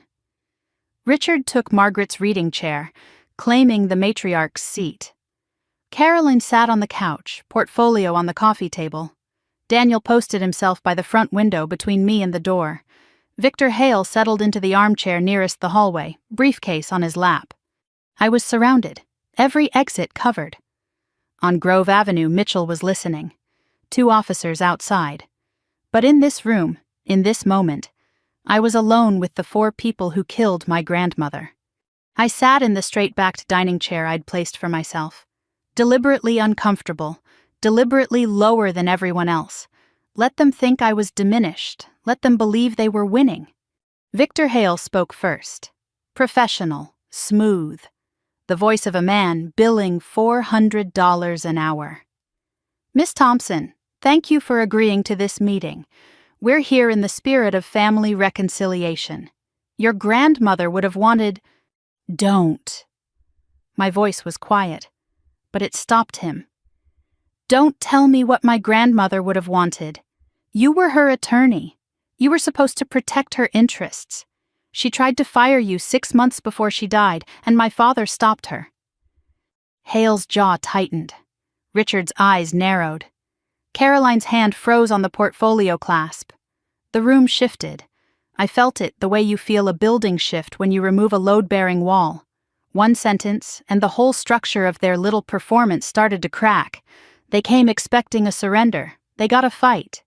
Hale recovered, opened his briefcase, laid out the documents. The same 3 from my apartment, plus a 4th. An updated power of attorney naming Richard as co-executor alongside Caroline. "This is a comprehensive estate management package," Hale said. "It protects the family's interests and ensures..." "Ensures what?"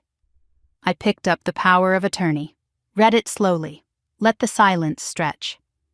"This gives Caroline and my father joint control over every asset in grandmother's estate, every property, every share, every dollar in the trust, and it removes my name entirely." Richard leaned forward from Margaret's chair. "Avery, this is what's best for everyone. You're not equipped to manage..." "I'm not equipped?" I looked at him. "I'm an architect. I read contracts and blueprints for a living. I know what a load-bearing clause looks like. And I know when someone's trying to demolish a structure from the inside." Caroline cut in. Voice tight, controlled, the voice of a woman holding a grenade with both hands. "This isn't about who's smarter, Avery. This is about what's practical. The will reading is in 3 days. If we don't have our affairs in order..." "Affairs?" I let the word hang in the air between us like smoke. "Is that what we're calling $700,000 stolen from grandmother's trust?" Dead silence. 4 faces, 4 different flavors of shock. I stood. Slowly. I didn't need to look small anymore. Let them see my full height, my steady eyes, my hands that weren't shaking. "I know about the digoxin." The word detonated. Caroline's face went white, not pink, not flushed, white. The blood drained from her skin so fast I watched it happen in real time.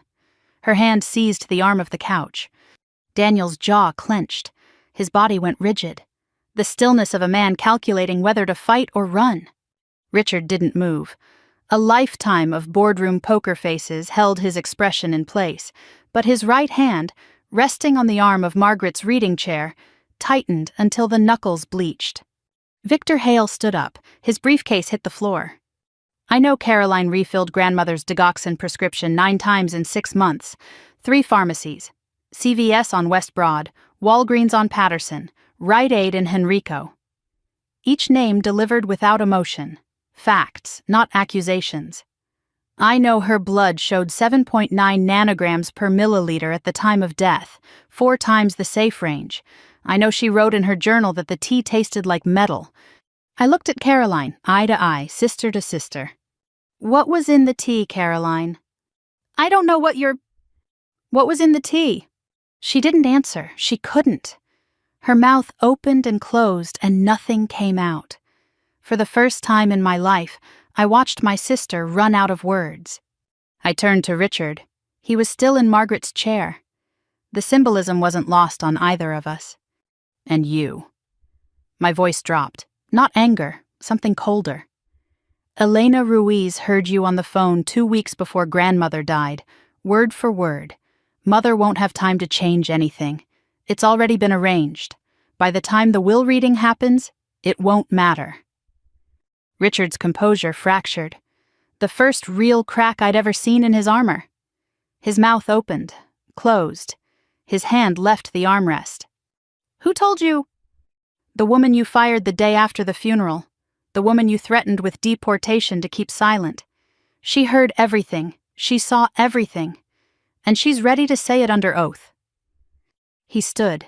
His face was dark and flushed. For the first time in my life, my father looked old. Not powerful old, just old. The kind of old that comes from building a life on lies and watching the foundation give way. "This is absurd," he said, but his voice had lost its steel. "You're making accusations based on the word of a disgruntled housekeeper. A disgruntled housekeeper who loved grandmother more than any of you ever did." Victor Hale reached for his briefcase.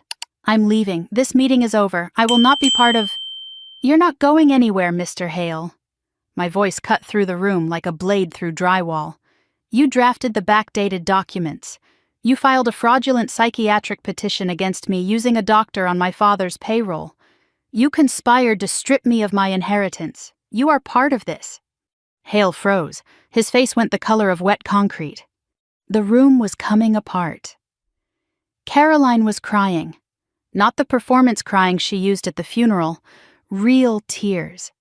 The kind that come from watching every carefully built lie crumble in real time. Richard was pacing beside the reading chair, hand on his forehead, muttering something I couldn't hear.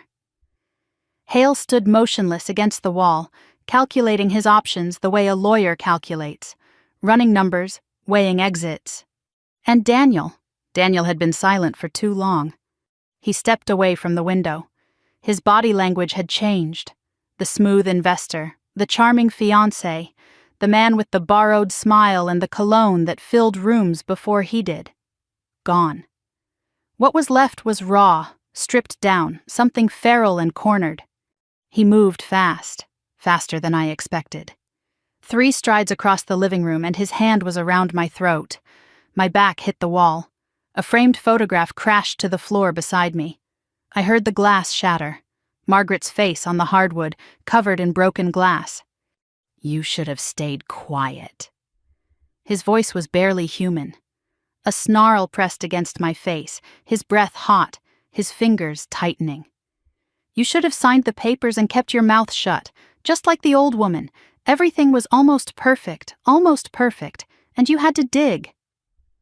The words, on tape, transmitted live to the surveillance van on Grove Avenue where Detective Mitchell was already giving the order. Just like the old woman. He said it. He connected himself to Margaret's death with his own voice, his own rage, his own hands wrapped around another Thompson woman's throat. I couldn't breathe. My vision narrowed to a tunnel. I clawed at his fingers. I was strong, but Daniel outweighed me by 60 pounds, and he was fueled by the kind of desperation that strips a man down to his most dangerous parts. I drove my knee upward, hard. Self-defense training from a YWCA class on Broad Street 3 years ago. Daniel gasped. His grip loosened for half a second. I sucked in air and tried to speak the panic signal. Grandmother's gardenias. But my throat was crushed, and the words wouldn't form. I didn't need them. The front door exploded inward. Not a knock, not a request.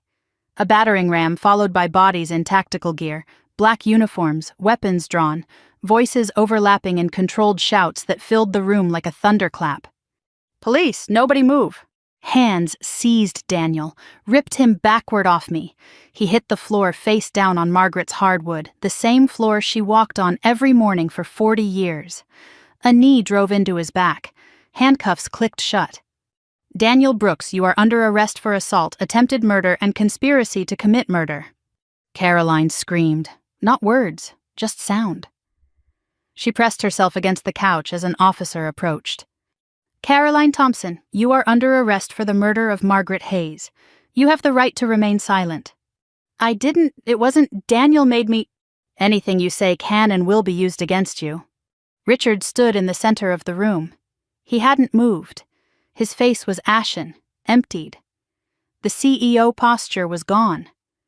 What remained was a 63-year-old man watching his world collapse in his dead mother's living room. "Richard Thompson, you are under arrest for conspiracy to commit murder, accessory after the fact, and financial fraud." His voice was barely audible. "I want my lawyer!" "Your lawyer is next." Mitchell stepped through the front door, calm, steady, her badge catching the morning light.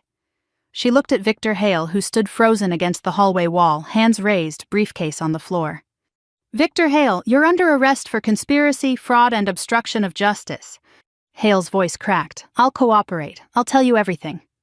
"You'll have that opportunity." 4 arrests. 4 sets of handcuffs. The room filled with officers and evidence technicians, and the organized chaos of justice finally arriving at an address where it was decades overdue. A paramedic checked my throat. Bruised, but intact. She pressed cold fingers against the marks Daniel left and photographed them for evidence.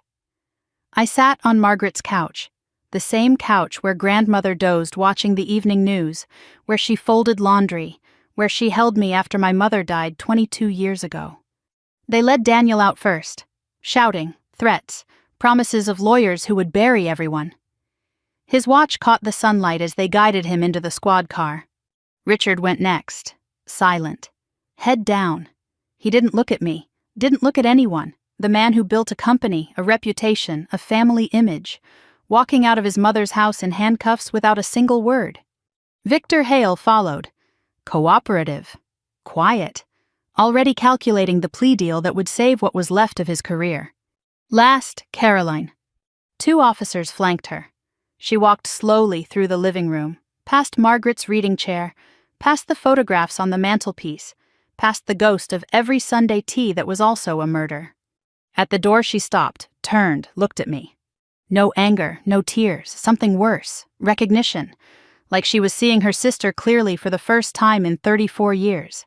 "You don't understand," she said quietly. "You've never understood this family." I held her gaze, steady, the steadiest I'd ever held anything. "I understood, grandmother, that's enough." The door closed, the cars pulled away, sirens first, then silence. I stood alone in Margaret's living room. Shattered glass on the floor from the broken photograph. Daniel's cologne still hanging in the air like something that refused to leave. The recording device still transmitting softly under my collar. I looked down at my hands, then at the mirror in the hallway. Bruises were already forming on my throat, purple and dark against my skin, proof that it was real, all of it. On the mantelpiece, Margaret's photograph lay face up in the broken frame. Glass scattered around it like a small explosion. But her face was untouched, those sharp, steady eyes, that knowing half-smile, the look of a woman who trusted me to finish what she started. "I did it, grandmother, I finished it." The gardenias outside the front window were in full bloom. I could smell them through the cracked screen door. "Honest flowers," she always said. "You can't hide a gardenia." You couldn't hide the truth either. Not forever. Not from someone who knew where to look. VCU Medical Center. Emergency room. I sat on a hospital bed behind a thin blue curtain while a nurse photographed my throat. Deep purple bruises spread across both sides of my neck where Daniel's fingers had dug in. Swelling along the trachea, burst capillaries in both eyes from the pressure. I looked like someone had tried to strangle me, because someone had. A doctor checked my airway, told me to speak. My voice came out raw, scraped, 2 octaves lower than normal, like someone had dragged gravel across my vocal cords. "You're going to sound like this for a week or 2, she said. "Nothing's fractured, but the soft tissue damage is significant. Anti-inflammatories and a follow-up with ENT. I touched my throat, felt the heat of the bruises under my fingertips. 6 hours ago, these bruises were Daniel's hands. Now they were evidence. Photographed, measured, documented in a medical file that would be entered into court records and projected on a screen in front of a jury. Detective Mitchell arrived as the nurse finished. She carried 2 things, a cup of black coffee and a folder thick enough to tell me the investigation had moved fast in the hours since the arrests. She sat on the plastic chair beside the bed, handed me the coffee. No sugar, the kind of offering that says, "This is going to hurt, drink first." 4 arrests, 4 separate holding cells, 4 different lawyers already requesting meetings. She opened the folder. "And 3 pieces of new information you need to hear before the press gets hold of them." I wrapped both hands around the cup. The warmth helped. Everything else was about to get colder. When we executed the search warrant on Daniel Brooks's apartment in Short Pump, we found a second phone, Mitchell said. Burner, prepaid. Same model your grandmother used to record the voice memo, which is its own kind of irony. The phone contained text messages spanning 14 months, all to one person, Kristen Webb, 29 years old, paralegal at a law firm in Arlington, 2 hours north of Richmond. Mitchell read the messages, not verbatim, but close enough to feel every word like a blade. Daniel to Kristen, 11 months ago. The old woman's trust is worth millions. Once Caroline and I are married and the estate transfers, I'll have everything I need. 6 months, maybe less. Then I'm done here. Daniel to Kristen, 7 months ago. Caroline doesn't suspect anything. She thinks this is about us building a life together. She has no idea I'm building one with you. Daniel to Kristen, 3 months ago. The grandmother is getting weaker. It's working. By summer, I'll have the accounts transferred and we can start fresh. Mitchell turned the phone screen toward me. A photograph. Daniel and Kristen at a restaurant. Candles, wine. His arm around her shoulders. He was smiling.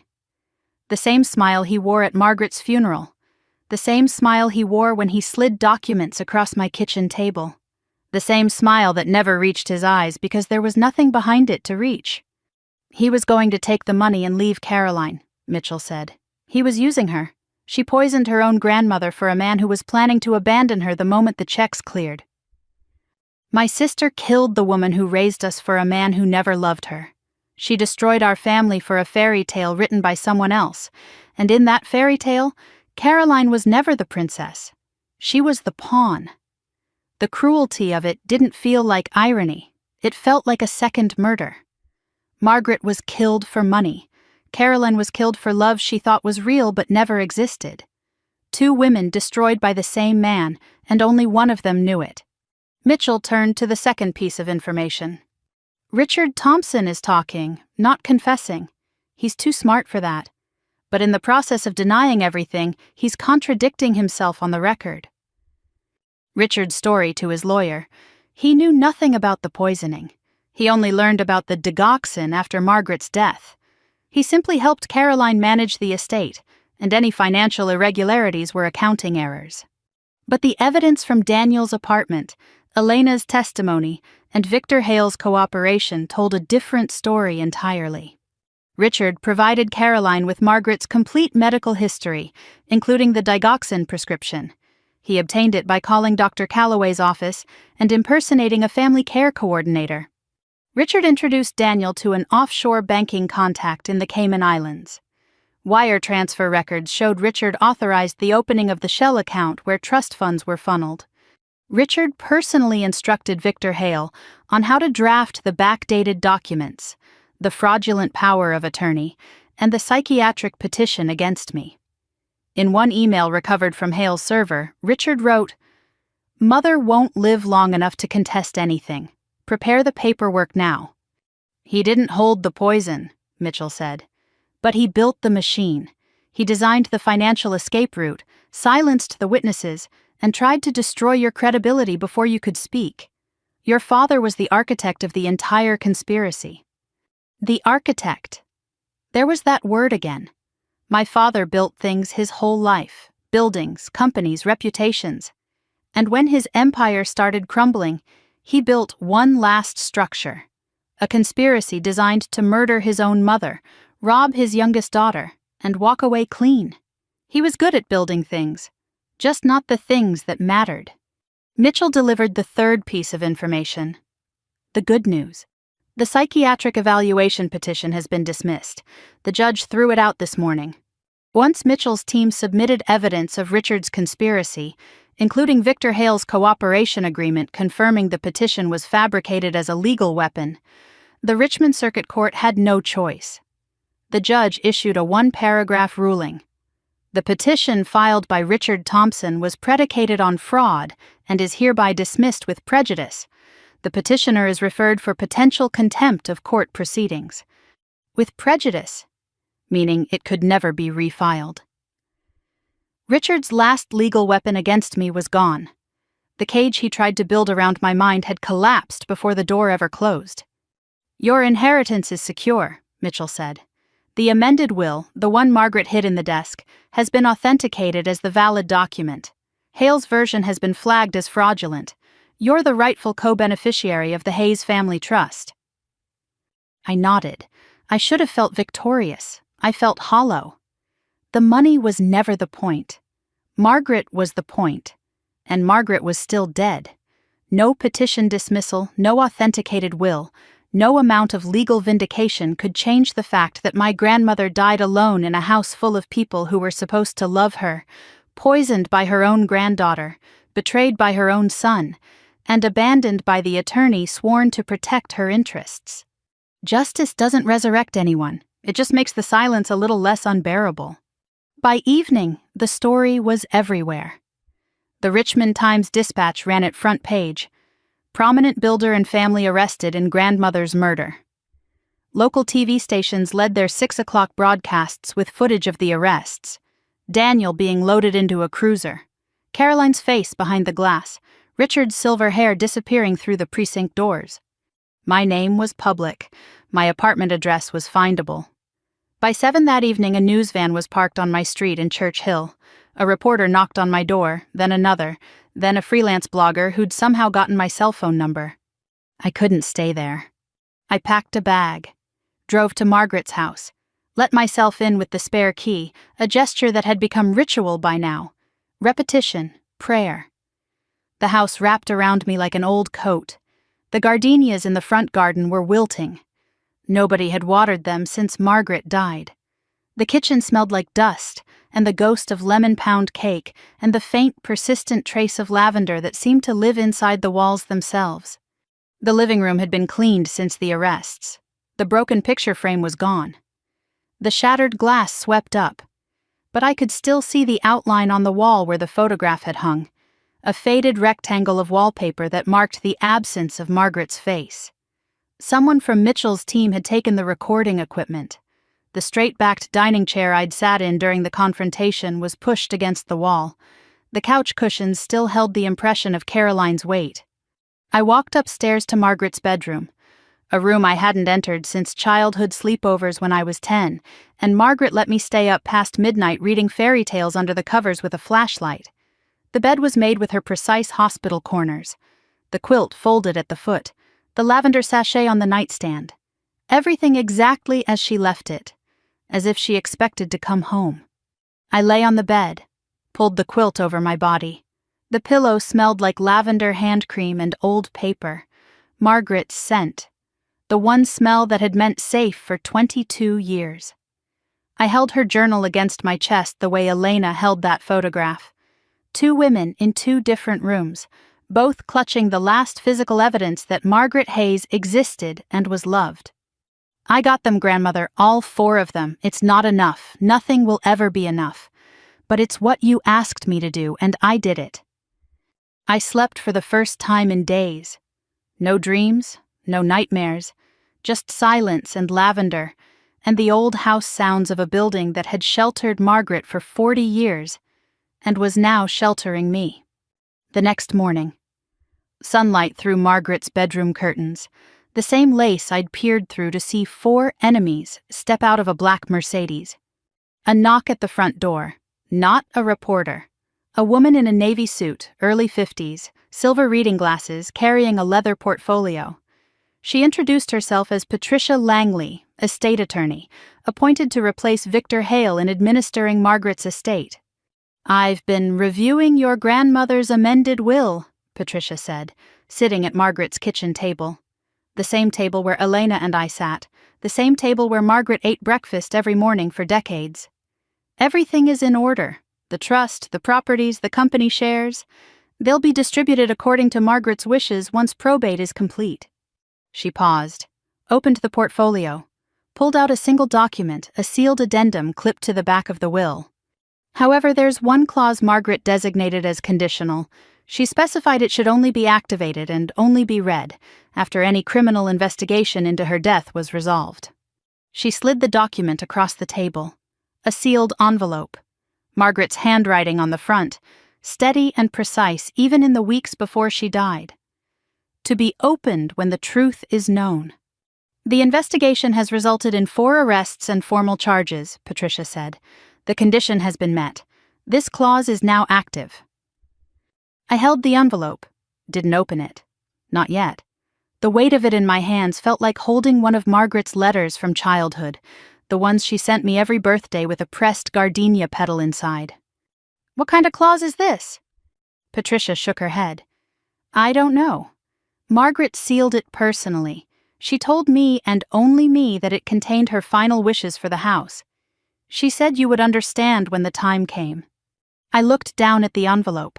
Margaret's handwriting, the same hand that wrote in her journal every night, that signed the amended will, that held mine on the kitchen floor when I was 12 and the world was ending for the first time. Still one step ahead, still building something I couldn't see yet, still choosing me from a place I couldn't reach. I set the envelope on the kitchen table next to the lavender sachet I'd brought down from the nightstand. 2 objects from a dead woman who somehow still had more to say. Whatever was inside would have to wait. The truth was known, but it wasn't finished. There was still a trial. There were still 3 people who would stand before a jury and try to explain why an 82-year-old woman with a heart condition and a cup of chamomile tea had to die so they could keep the money she earned. The envelope could wait. Grandmother had been patient her entire life. The least I could do was honor that. 6 months after the arrests, I stopped getting out of bed. I thought catching them would fix it.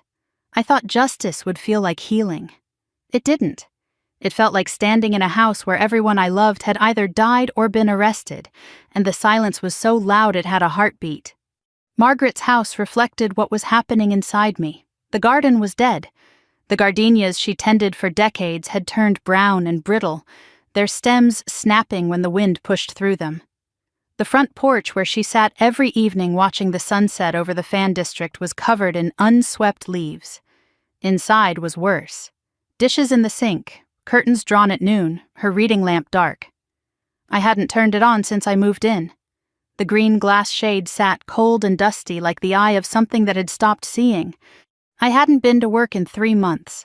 My firm put me on indefinite leave. Compassionate, they called it.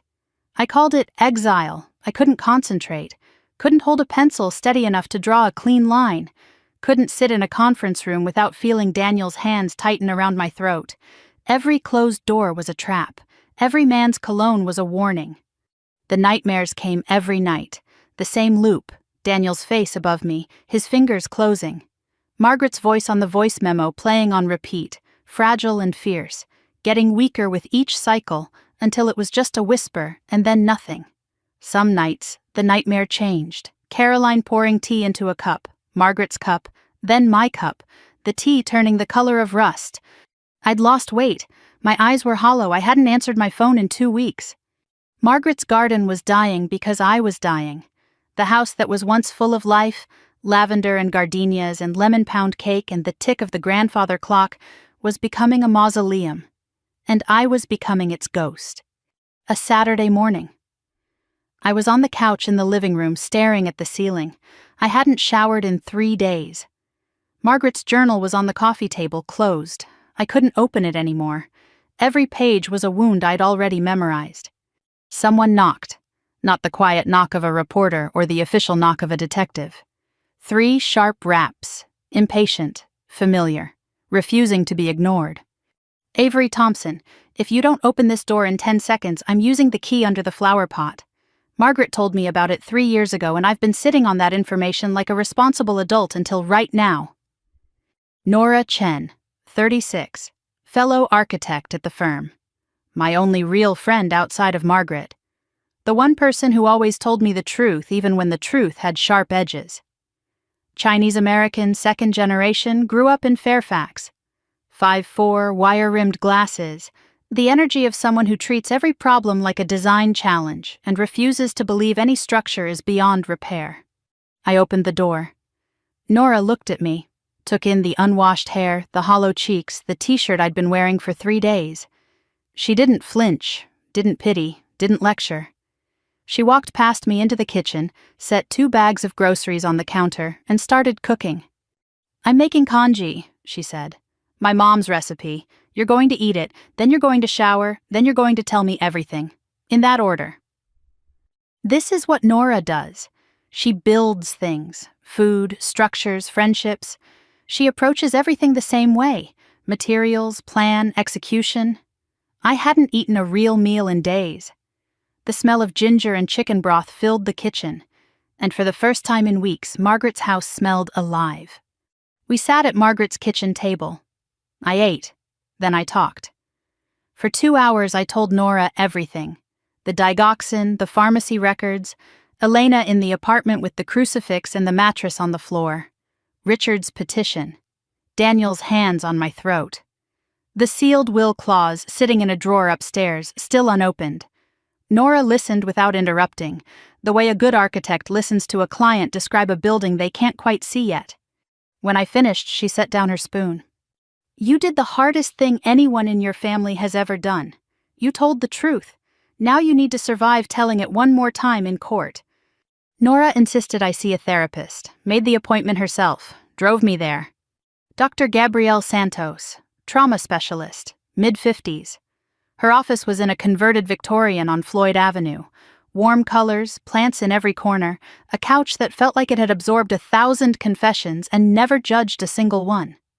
She had the calm authority of a woman who'd walked through other people's darkness for 30 years and still believed in light. The first session, I sat on the couch, couldn't look her in the eye. "I don't know why I'm here. My grandmother was murdered. My sister did it. My father helped. My sister's fiancé tried to kill me. I got them arrested. The trial starts in a month.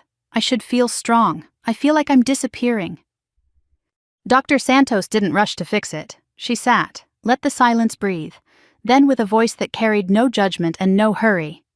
"You've lost 3 people in your family, not all to death, but all to betrayal. Your mother died when you were 12. Your grandmother was murdered. Your father and sister chose money over love. That's 4 losses stacked on top of each other, and you've been carrying all of them alone." I had Margaret. And now Margaret is gone. So the question isn't, why do I feel like I'm disappearing? The question is, who told me I was enough? And the answer is, Margaret. She told you. She chose you. She hid evidence in a desk only you could open. She recorded a voice memo addressed to you. She amended her will to protect you.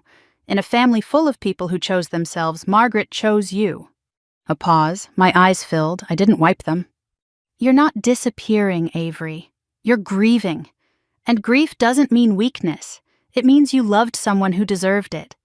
Dr. Santos gave me back a word I'd lost: chosen. Margaret didn't pity me. That was my father's word, his weapon, the lie he deployed in his corner office to strip me of every good memory. Margaret chose me. There's a difference so large you could build a house inside it. 3 weeks before the trial, I met the prosecutor, Rachel Nguyen, Vietnamese-American, early 40s, sharp jaw, sharper eyes. She wore minimal makeup and maximum preparation. Her briefcase was organized with the same obsessive precision Margaret applied to her desk drawers. She'd prosecuted 6 homicide cases in Richmond. Won 5. The one she lost still bothered her, a case where the jury sympathized with the defendant's tears instead of the evidence. She swore it wouldn't happen again. Trial strategy session, Rachel's office, a whiteboard covered in timelines, witness lists, evidence chains.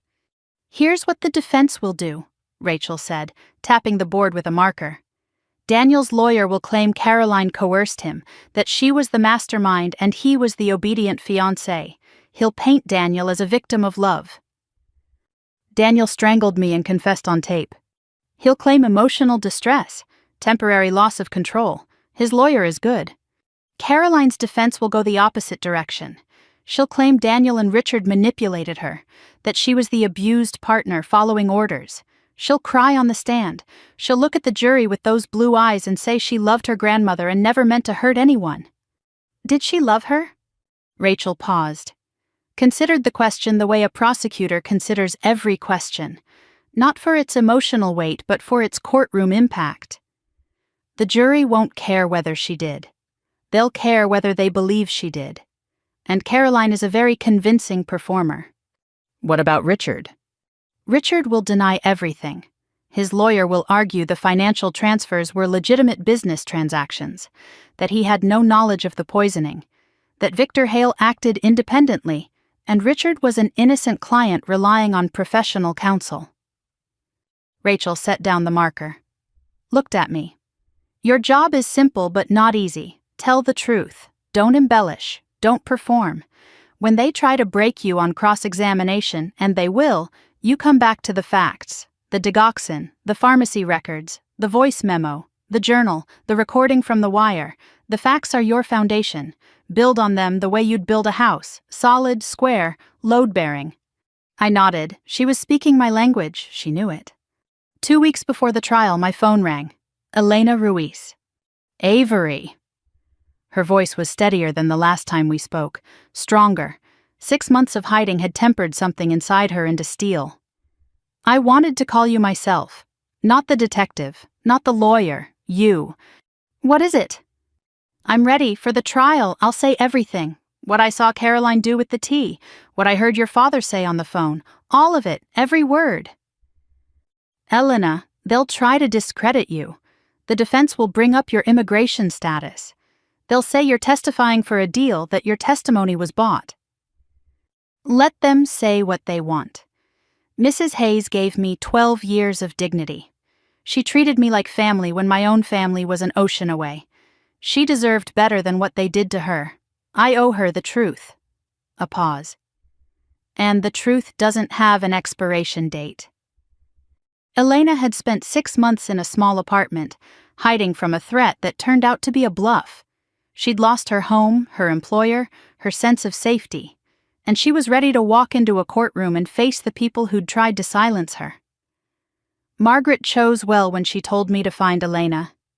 Elena Ruiz was the bravest person in this entire story. She'd just been invisible the whole time. The week before the trial, I stepped onto Margaret's front porch. The dead gardenias stared back at me, brown stems, dry soil, petals scattered on the walkway like confetti at a funeral nobody wanted to attend. I walked to the garden shed, found Margaret's tools.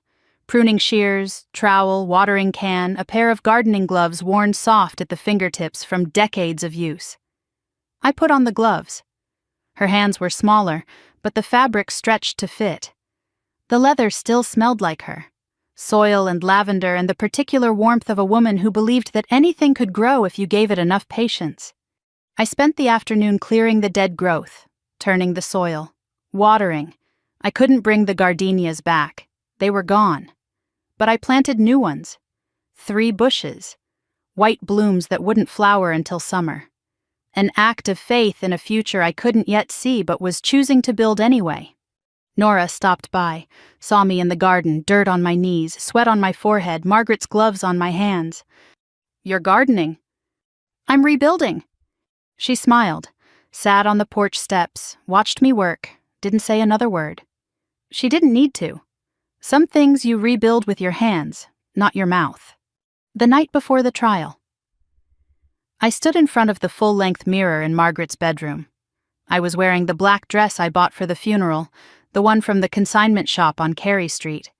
The same dress I wore the day I first noticed Caroline's necklace, the ransacked study, the whispered conversation about things that weren't supposed to be heard. I buttoned the collar, adjusted the sleeves, looked at myself. My eyes were clear. The hollows in my cheeks had filled slightly. Nora's cooking, Dr. Santos's quiet questions, the garden's fresh air. I wasn't healed. I wouldn't be healed for a long time, maybe not ever completely. But I was standing. And standing was enough. I touched the fading scar on my throat, the last visible trace of Daniel's hands. Pale now, almost invisible unless you knew where to look. I would always know where to look. Some scars aren't reminders of weakness. They're proof you survived someone who thought they could silence you. Tomorrow morning I was going to walk into a courtroom and tell a room full of strangers how my sister murdered my grandmother with chamomile tea and crushed heart medication. I was going to look Caroline in the eye and say words that would put her in prison for decades.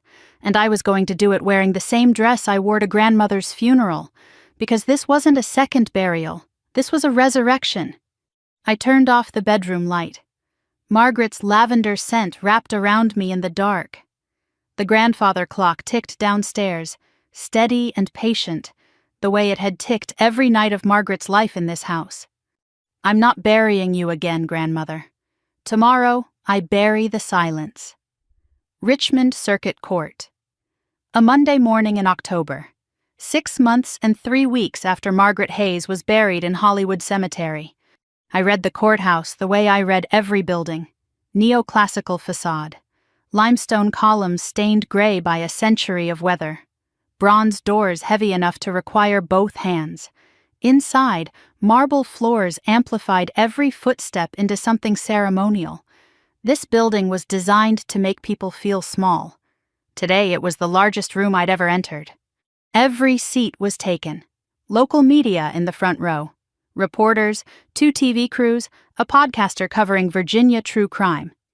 Behind them sat neighbors from the Fan District, church friends from St. Andrew's Episcopal, former employees from Thompson and Locke who'd lost their jobs when the company collapsed. Elena Ruiz sat in the 3rd row. Nora Chen beside her.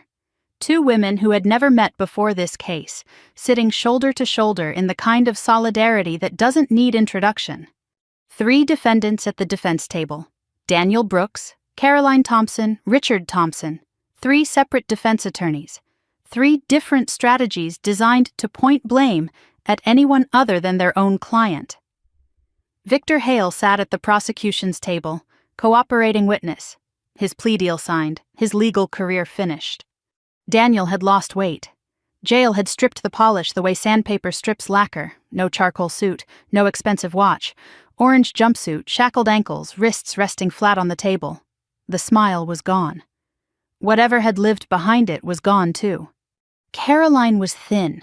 Her hair had grayed at the temples in 6 months, a startling change that made her look a decade older.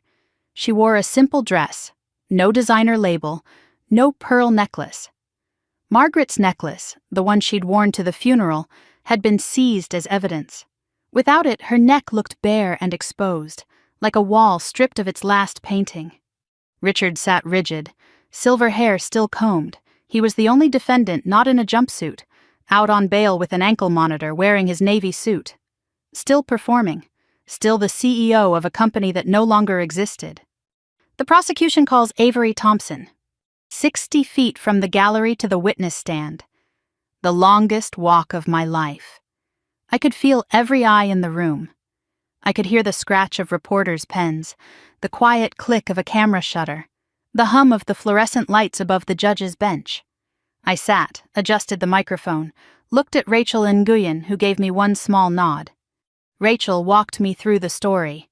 Margaret's death, the funeral, the doctor's call, the digoxin, 7.9 nanograms per milliliter, the pharmacy records, the journal, the desk with the hidden compartment, the voice memo, the $700,000 siphoned from the trust, Elena's eyewitness account, the confrontation, Daniel's hands around my throat, his words on the wire.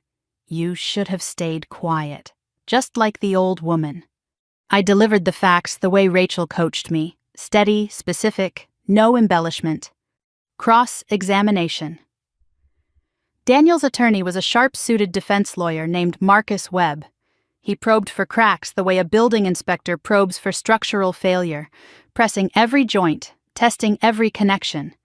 Isn't it true you had a contentious relationship with your sister long before your grandmother's death? I had an honest one. There's a difference. You went to the police with suspicions before any formal evidence existed.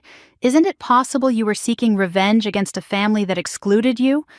I went to the police because a doctor told me my grandmother's blood contained 4 times the safe level of a heart medication she'd been prescribed for years. That's not revenge. That's arithmetic. A murmur moved through the gallery. Rachel suppressed a smile. The defense tried to rattle me, tried to paint me as bitter, paranoid, delusional, the same portrait Richard had tried to build with his psychiatric petition. But the petition had been dismissed with prejudice, and the word delusional doesn't land the same way when the woman saying it has bruises on her throat documented in a medical file, and a grandmother's voice on a recording saying, "Don't trust your father." I held. I held because of Margaret. Because of Elena, because of Nora and Dr. Santos. Because the truth doesn't need performance. It just needs a steady voice and a woman willing to use it. The prosecution calls Elena Ruiz. Elena walked to the stand in a simple blue dress I'd helped her pick out. Her hands were clasped in front of her. She was trembling, but her chin was up. The courtroom saw a small woman, a housekeeper, an immigrant. The defense had already positioned her as unreliable, a witness testifying in exchange for immigration benefits. Elena dismantled that narrative in 5 minutes. She spoke slowly, precisely, in accented English that carried 12 years of devotion to a woman she loved like a mother. Every Sunday, Miss Caroline brought a tin of loose-leaf chamomile. She prepared it herself, never let me touch it. One Sunday in February, I was in the pantry. The door was open 3 inches. I saw her open a small plastic bag. She tapped a white powder into the teapot, stirred it with a silver spoon. Then she hid the bag in her purse and carried the tray to Mrs. Hayes. That evening, Mrs. Hayes was sick, vomiting, confused. She said the tea tasted like pennies. I helped her to bed. I told her what I saw. She closed her eyes for a very long time. Then she said, "I was afraid of that." She cried that night. I heard her through the wall. 2 weeks before Mrs. Hayes died, I was cleaning the living room late at night. Mr. Thompson was in the kitchen on the phone. He said, Elena paused, swallowed, steadied herself. He said, "Mother won't have time to change anything. It's already been arranged." Caroline's attorney objected. Hearsay. The judge overruled. Elena was testifying to what she directly heard, not what was reported to her. Elena looked at the jury. 12 faces, 12 strangers who had never met Margaret Hayes and were now carrying the weight of her death. Mrs. Hayes saved my life. She gave me a home and treated me like her own daughter. I promised her I would tell the truth. I'm keeping that promise. Dr. Robert Calloway took the stand next. 20 years as Margaret's physician. His testimony was clinical, authoritative, and quietly devastating. He explained digoxin, a cardiac glycoside derived from the foxglove plant. At therapeutic doses, it regulates heart rhythm. At toxic levels, it triggers fatal arrhythmias indistinguishable from natural cardiac events. The perfect poison for an elderly patient with a known heart condition, he said. The symptoms of poisoning, fatigue, confusion, nausea, visual disturbances mirror the symptoms of aging. No one questions it until it's too late. Margaret's blood level at death, 7.9 nanograms per milliliter, nearly 4 times the upper therapeutic limit. This concentration is not achievable through prescribed dosing. Someone was supplementing her intake, consistently, over months. Rachel entered the physical evidence, Margaret's journal. She read 3 entries aloud, and the courtroom went silent in the particular way a room goes silent when a dead woman's words are more alive than anyone breathing in it. The pharmacy records, 9 refills, 3 pharmacies, Caroline's signature. Each receipt projected on a screen beside the witness stand. The voice memo. Rachel played it through the courtroom speakers. Margaret's voice, weak and trembling and fierce, filled the room the way a hymn fills a cathedral. Don't trust your father. Don't trust Caroline. She visits every week, and every week I get weaker. Find Elena. I love you, Avery. You were always the strong one. You just didn't know it yet. Several jurors looked away. A woman in the gallery pressed her hand over her mouth. Elena, in the 3rd row, bowed her head and wept silently. Nora put her arm around Elena's shoulders. The confrontation recording. Daniel's voice, captured through the microphone sewn into my collar. You should have stayed quiet, just like the old woman. Everything was almost perfect. The recording ended.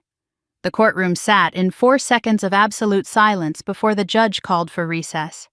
After the break, Rachel called her final witness, Victor Hale. Hale took the stand in a gray suit, no tie, diminished. A man who spent 30 years building a legal career and was now taking it apart 1 sentence at a time to save himself from a cell. His plea deal, full cooperation in exchange for a suspended sentence and disbarment. He would never practice law again. But he wouldn't go to prison. Rachel walked him through it. Did you draft the backdated power of attorney documents? Yes. At whose direction? Richard Thompson's. Did you file the psychiatric evaluation petition against Avery Thompson? Yes, Richard instructed me to. He said, and I'm quoting, "We need her declared incompetent before she starts asking questions." A murmur. Richard's attorney objected, overruled. Were you aware of the financial transfers from the Hayes Family Trust to Thompson and Locke Construction? I facilitated them. I created the shell account structure Richard used to move the funds. He provided the account numbers. I prepared the paperwork. Did Richard Thompson know that Margaret Hayes was being poisoned? Hale paused, looked down at his hands, then looked directly at Richard across the courtroom, the way a man looks at someone he's about to destroy. Yes, he knew. He told me, 3 months before Margaret died, "Mother won't live long enough to contest anything. Prepare the paperwork now." Those were his exact words. I wrote them down because I knew even then that someday someone would ask. Richard's attorney erupted.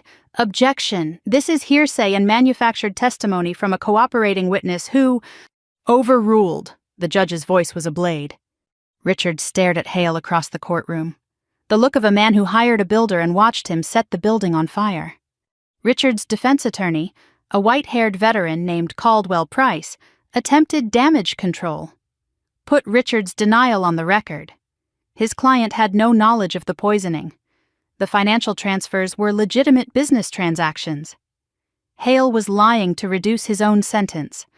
But the evidence was a wall. Emails from Hale's server in Richard's own words. The offshore account opened with Richard's authorization. The psychiatric petition designed to silence his youngest daughter before she could speak. Wall after wall after wall. And Caldwell Price had nothing left but a man in a navy suit insisting the walls weren't his. I watched my father from the gallery. For a moment I saw him as he used to be. Tall, silver-haired, commanding. The man who shook hands with judges at his own mother's funeral. Now he sat at a defense table while his mother's voice echoed from a dead woman's phone recording, and the walls he'd spent a lifetime building were collapsing around him in front of cameras and reporters and 12 strangers who would decide his fate. I felt nothing, not anger, not pity, not satisfaction, just the cold recognition that the man who called me nothing had become nothing himself. The judge called for end of proceedings.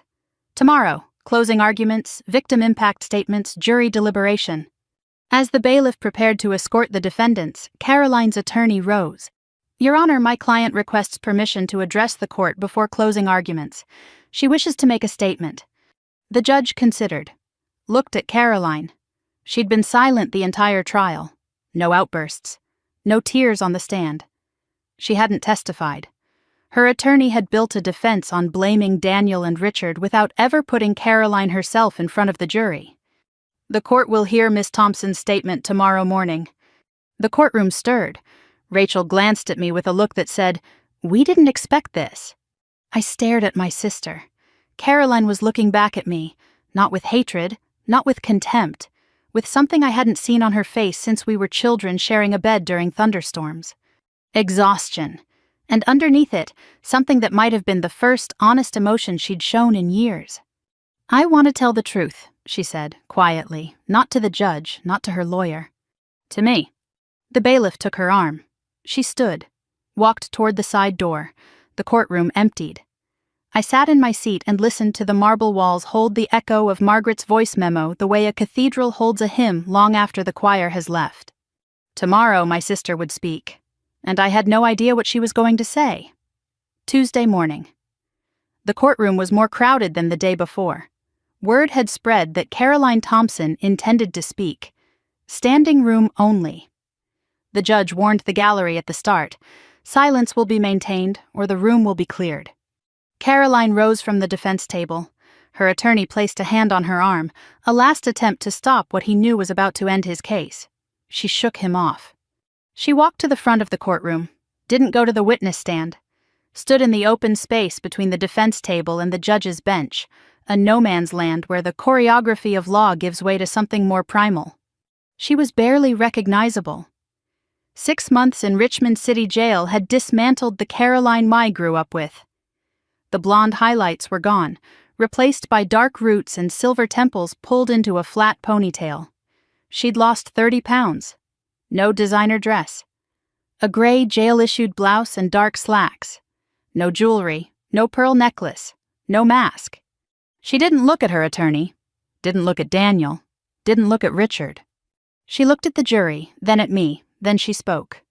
"I poisoned my grandmother." The courtroom inhaled, not gasps, something deeper, a collective breath held by 200 people at the same time. Every Sunday for 6 months I brought her tea, chamomile, her favorite. I crushed her digoxin tablets into powder and stirred them into the pot before I carried it to her chair. I watched her drink it. I watched her get weaker. I watched her forget words, lose her balance, call me by my mother's name, and I came back the next Sunday and did it again." Her hands were shaking. She gripped the edge of the table beside her to steady them. "I'm not going to stand here and tell you I didn't know what I was doing. I knew. I'm not going to tell you I was forced. Nobody held a gun to my head." Another pause. Longer. She swallowed hard enough that I could see her throat move from 20 feet away. "But I am going to tell you who taught me that money was more important than people." She turned her head toward Richard. "My father. He raised me to believe our family's reputation was everything. That weakness was unacceptable. That loyalty meant protecting the name, not the person. When grandmother threatened to expose what we'd done with the trust money, he sat me down in his office and said, 'Your grandmother is old. She's confused. Sometimes the kindest thing is to let nature take its course.' He didn't say kill her. He didn't have to. He'd been training me my whole life to hear what he meant without him saying it." She turned to Daniel. Her eyes were dry now, past tears, past the place where tears come from. "And Daniel told me we were building a future together, that after grandmother was gone and the money was secured, we'd be free. I believed him. I was stupid enough to believe a man who was already spending our future on someone else." Richard Thompson stood. His chair scraped against the marble with a sound that cut through the room. "That is a lie." His boardroom voice filled the courtroom at full volume. "I never told her to do anything. She acted on her own. I had no knowledge of the poisoning. None." His attorney grabbed his arm. "Richard, sit down." "She's lying to save herself." He pointed at Caroline, his finger shaking. "She killed my mother and now she's blaming me?" "Order." The judge's gavel cracked 3 times. "Mr. Thompson, sit down or you will be removed." 2 bailiffs moved toward Richard. He stood rigid for 3 seconds, face crimson, veins visible in his neck, before his attorney pulled him back into his seat. Caroline watched her father's outburst without flinching. When silence returned, she spoke quietly, aimed at the jury, not at Richard. "He's doing right now what he's always done, performing, denying, rewriting the story so he's the hero. He's been doing it my whole life. The difference is this time there's a recording, and an email, and a witness who heard him say those words himself." She turned back to the jury. Whatever composure she had left, she gathered like a woman picking up the last pieces of something shattered. "I'm not asking for mercy. I don't deserve it. I killed a woman who baked me chocolate cake on my birthday every year until I was 35. I killed a woman who kept every drawing I ever made as a child in a box under her bed. I killed the only person in my family who ever loved any of us without conditions." Her voice dropped. "I did it for money I'll never touch, for a company that's bankrupt, for a man who was planning to leave me, and for a father who just stood up in this courtroom and called me a liar rather than admit he was part of it." She looked at me. Sister to sister. The same eyes, our mother's eyes, meeting across a courtroom where our grandmother's murder had been laid open for strangers to judge.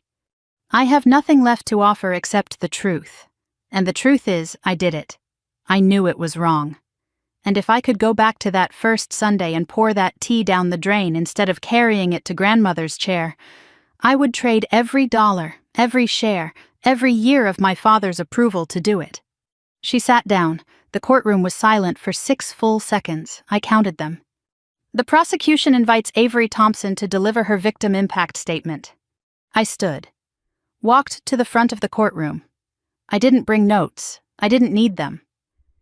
I'd been writing this statement in my head for 7 months, on sleepless nights in Margaret's bed, in Dr. Santos's office, in the garden planting gardenias, in front of the mirror the night before the trial began.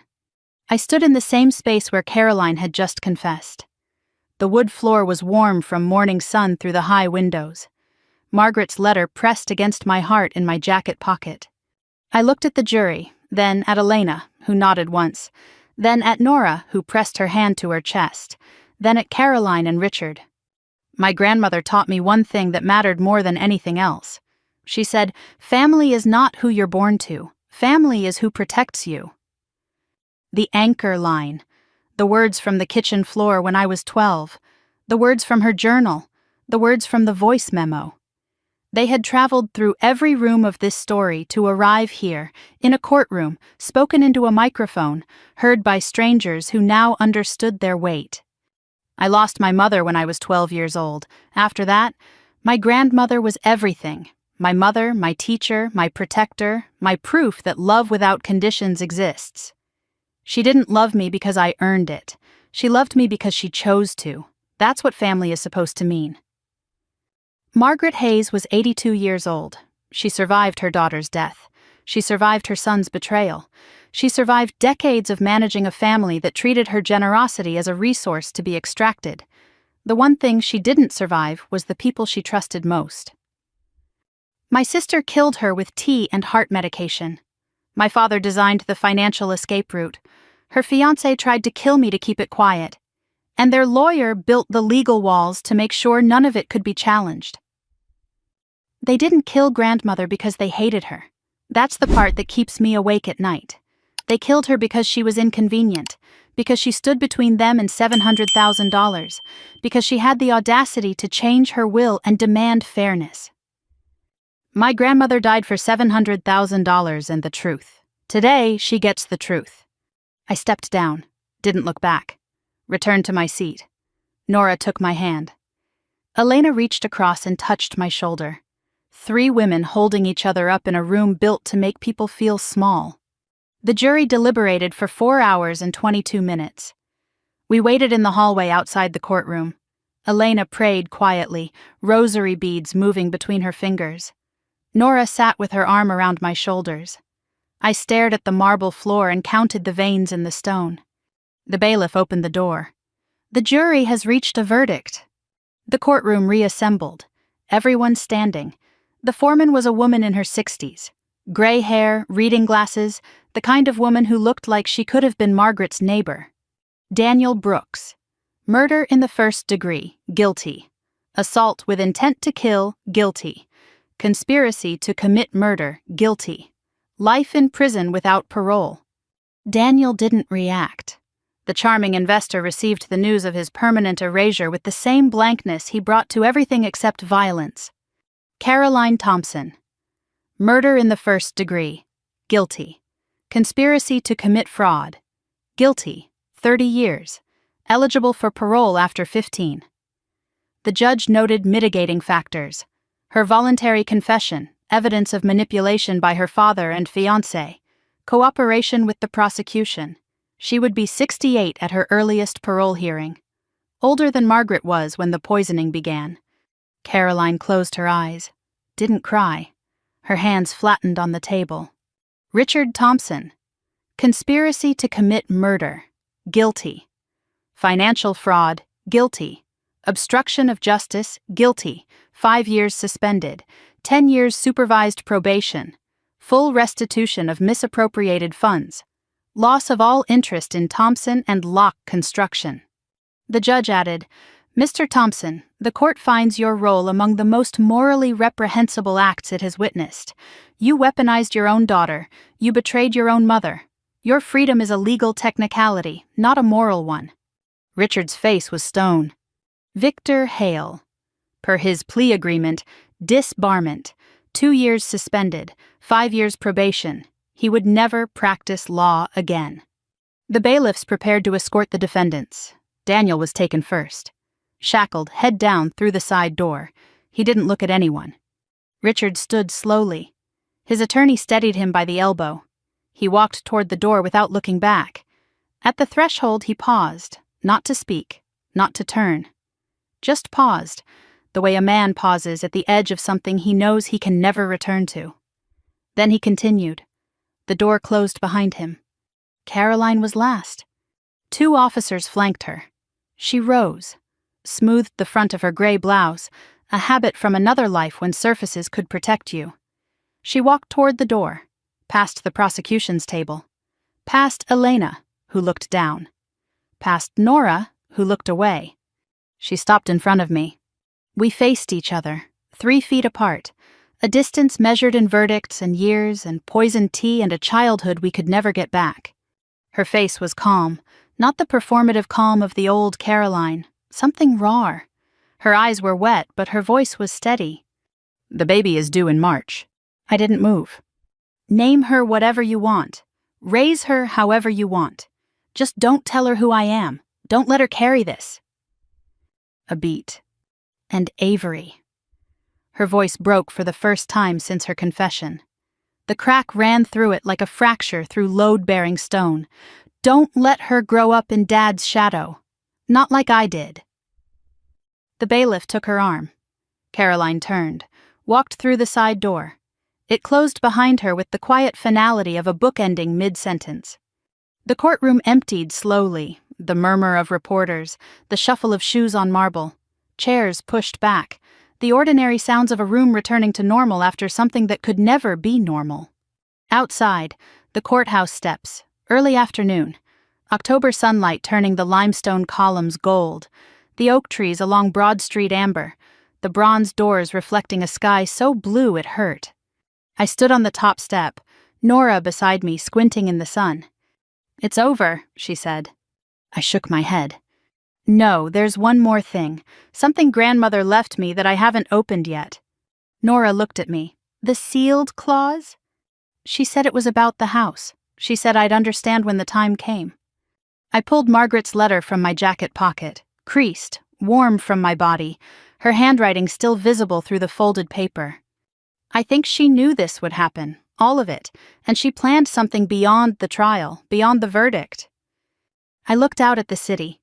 Richmond spread below me, the fan district where Margaret's house sat waiting with new gardenias that hadn't bloomed yet, and a sealed envelope on the kitchen table. She always built things to last. This isn't finished. 3 months after the trial. January, Richmond winter. Bare trees along the fan district. Gray sky, the kind of cold that seeps into old houses through the window frames. Margaret's house creaked around me the way it always had. Patricia Langley sat at the kitchen table, the same table where Elena served tea, where Nora cooked congee, where Margaret ate lemon pound cake on Sunday afternoons for 40 years. Patricia placed the sealed envelope between us. Margaret's handwriting, "To be opened when the truth is known." I picked it up, ran my thumb across the letters, broke the seal. Inside was a single page. Not a legal document, a letter. Margaret's voice, one last time.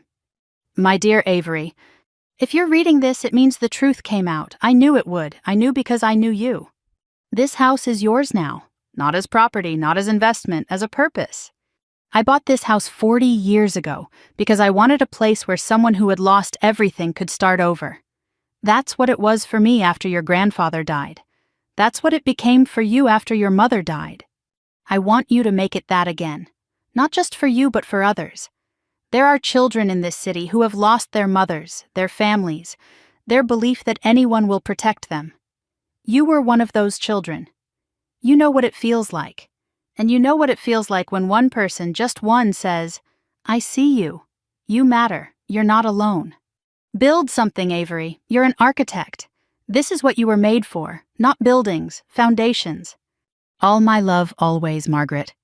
I folded the letter, pressed it against my chest the way I'd held the journal, the voice memo phone, every piece of her I'd been carrying since the funeral. "She didn't leave me a house," I said to Patricia. "She left me a blueprint." February, a social worker from the Virginia Department of Social Services called. Caroline gave birth to a girl on March 2nd, 3 weeks early, at the Virginia Correctional Center for Women. Healthy, 6 pounds, 4 ounces, dark hair. She looked like Margaret. Both biological parents incarcerated. Under Virginia law, the child would enter the foster care system within 72 hours, unless a family member filed for kinship custody. I was the only eligible relative. Richard was deemed unfit, nobody else. "You have no obligation, Ms. Thompson. The system will provide—" The system. I knew what the system meant. I'd designed transitional housing for children aging out of foster care. I'd seen the numbers. I knew where those stories end. 2 voices in my head during the days that followed. Nora, on the phone. "You don't owe Caroline anything. You've given enough. You've lost enough. Nobody would blame you for saying no." Dr. Santos in session. "The child didn't choose her parents. She didn't choose the circumstances of her birth. The question isn't what Caroline deserves. The question is what the child needs. I sat in Margaret's reading chair, the quilt on my lap, the letter in my pocket, the house around me, the house Margaret turned into a purpose. And Margaret's voice, from the kitchen floor 22 years ago, from the journal, from the voice memo, from the courtroom, from the sealed letter. The same words carried through every room of this story, like a thread stitched through the spine of a building. Family is not who you're born to. Family is who protects you. I picked up the phone, called the social worker. I'll take her. March 15th. I brought the baby home. Nora was there, Elena was there, living in the guest cottage since the trial. Not as employment, as family. We stood in the living room, the same room where Daniel confessed. Where Margaret's photograph fell and shattered. The photograph had been reframed, new glass, same picture. Those sharp, warm eyes watching from the mantelpiece. I held the baby, looked at Margaret's face in the frame. Her name is Margaret. Elena crossed herself. Nora wiped her eyes. Little Margaret yawned, stretched one tiny fist toward the light coming through the window, the same light that fell on her great-grandmother's reading chair every afternoon for 40 years. I want to tell you what happened after that, not in detail, in flashes, the way you remember a life when you look back at it from a distance. Year 1. I redesigned the ground floor of the house, opened the front 2 rooms as a drop-in center for at-risk teenagers, kids in foster care, kids aging out of the system, kids who needed a safe place after school, and someone who'd listen. I called it the Hayes House. Elena ran the kitchen. Nora designed the sign for the front door. Year 3. Little Margaret took her first steps in the garden. The gardenias I planted after the trial had grown thick and tall, white blooms every summer. She toddled between the bushes, reaching for petals with fat fingers. I photographed the moment, framed it, put it on the mantelpiece beside the original. Year 5. I received a letter from Caroline, prison stationery, careful handwriting. Is she healthy? Is she happy? Does she like chocolate cake? Grandmother always made me chocolate cake. I wrote back. 1 paragraph. She's healthy, she's happy, she loves chocolate cake. I didn't write more, not yet. Year 7. The Hayes house expanded. I converted the 2nd floor into transitional bedrooms for teenagers who needed temporary housing. A local foundation provided funding. The Richmond Times-Dispatch ran a profile. Architect turns grandmother's home into sanctuary for at-risk youth. Margaret would have clipped the article and stuck it to the refrigerator with a magnet. Year 10. Little Margaret was 10. Quiet, observant, kind. She had her great-grandmother's sharp eyes and my architect's hands. She built model houses out of popsicle sticks and cardboard and asked me about her mother once. I told her the truth. Age-appropriate, careful, honest. Your mother made a terrible mistake. She's paying for it, but she loved you enough to ask someone she trusted to take care of you. Margaret thought about it for a long time. Then, she trusted you? I said yes. She nodded. Then I trust you too. Year 15. Margaret was 15. Tall, dark-haired, her great-grandmother's cheekbones. She volunteered at the Hayes house on weekends, helped younger kids with homework, organized the pantry, planted gardenias in the garden every spring. She knew the full story by then. I told her on her 13th birthday, all of it, the digoxin, the tea, the trial, the desk with the hidden compartment. She listened without interrupting. When it was over, she looked at me and said something I will carry for the rest of my life. Great-grandmother Margaret built the desk with a secret because she trusted you to find it. You built this house with a secret too. You hid love inside it. A Saturday in October, 15 years after the sentencing. Caroline was released on parole, 64 years old, hair completely white, thin, weathered, carrying a plastic bag with her belongings through a chain-link gate. I drove to the correctional facility alone, didn't bring Margaret, not yet. Caroline saw me, stopped, 10 feet apart, the same distance as the courtroom but without the bailiffs and the judge and the jury. Just 2 sisters on opposite sides of a line, only one of them had crossed. I didn't hug her, didn't reach out. I opened the passenger door and stepped back. Get in. We drove in silence. Richmond appeared through the windshield. The James River, the church steeples, the Fan District oaks turning gold. Where are we going? She asked. Home. Dinner at Margaret's kitchen table, 3 place settings. I cooked the meal myself. Roast chicken, green beans, cornbread, lemon pound cake. Margaret's recipes, everyone. Elena helped with the pound cake before going home for the evening. She wanted to give us space. Little Margaret came downstairs, 15, tall, dark hair, sharp eyes. She stood in the kitchen doorway and looked at Caroline, the woman she'd seen only in photographs and heard about only in careful, honest conversations. Caroline's breath caught. Her hand went to her mouth. She looks like grandmother. That was the point. After dinner, little Margaret went upstairs. The kitchen was quiet. 2 sisters at a table where their grandmother once sat. Caroline held a cup of chamomile tea. The bitter irony not lost on either of us. Her hands trembled around the ceramic. Do you forgive me? I took a long time to answer. Looked at the kitchen window, the garden outside, white gardenias glowing under the porch light, the garden that died and was replanted, the house that held a murder and now holds a sanctuary. I choose to forgive you, not because you deserve it, not because the pain is gone, not because what you did can be undone. I looked at her. I forgive you because grandmother taught me that holding on to poison is just another way of drinking it, and this family has had enough poison. A pause. But forgiveness isn't trust, Caroline. Trust is built. You want to be part of Margaret's life. You earn it, day by day, year by year, the way grandmother earned my love, by showing up, by telling the truth, by protecting instead of taking. She nodded, didn't argue, didn't cry. The nod of a woman who understands the terms are fair because the alternative is nothing at all. This story taught me things I didn't want to learn. It taught me that blood doesn't guarantee loyalty. The people closest to you can be the ones who hurt you deepest, not because they're evil, but because proximity gives them access to the parts of you that can't be armored. It taught me that silence is not peace. For years I stayed quiet because I thought keeping the peace meant keeping the family. It didn't. It meant keeping the lie. It taught me that the truth costs everything and saves everything at the same time.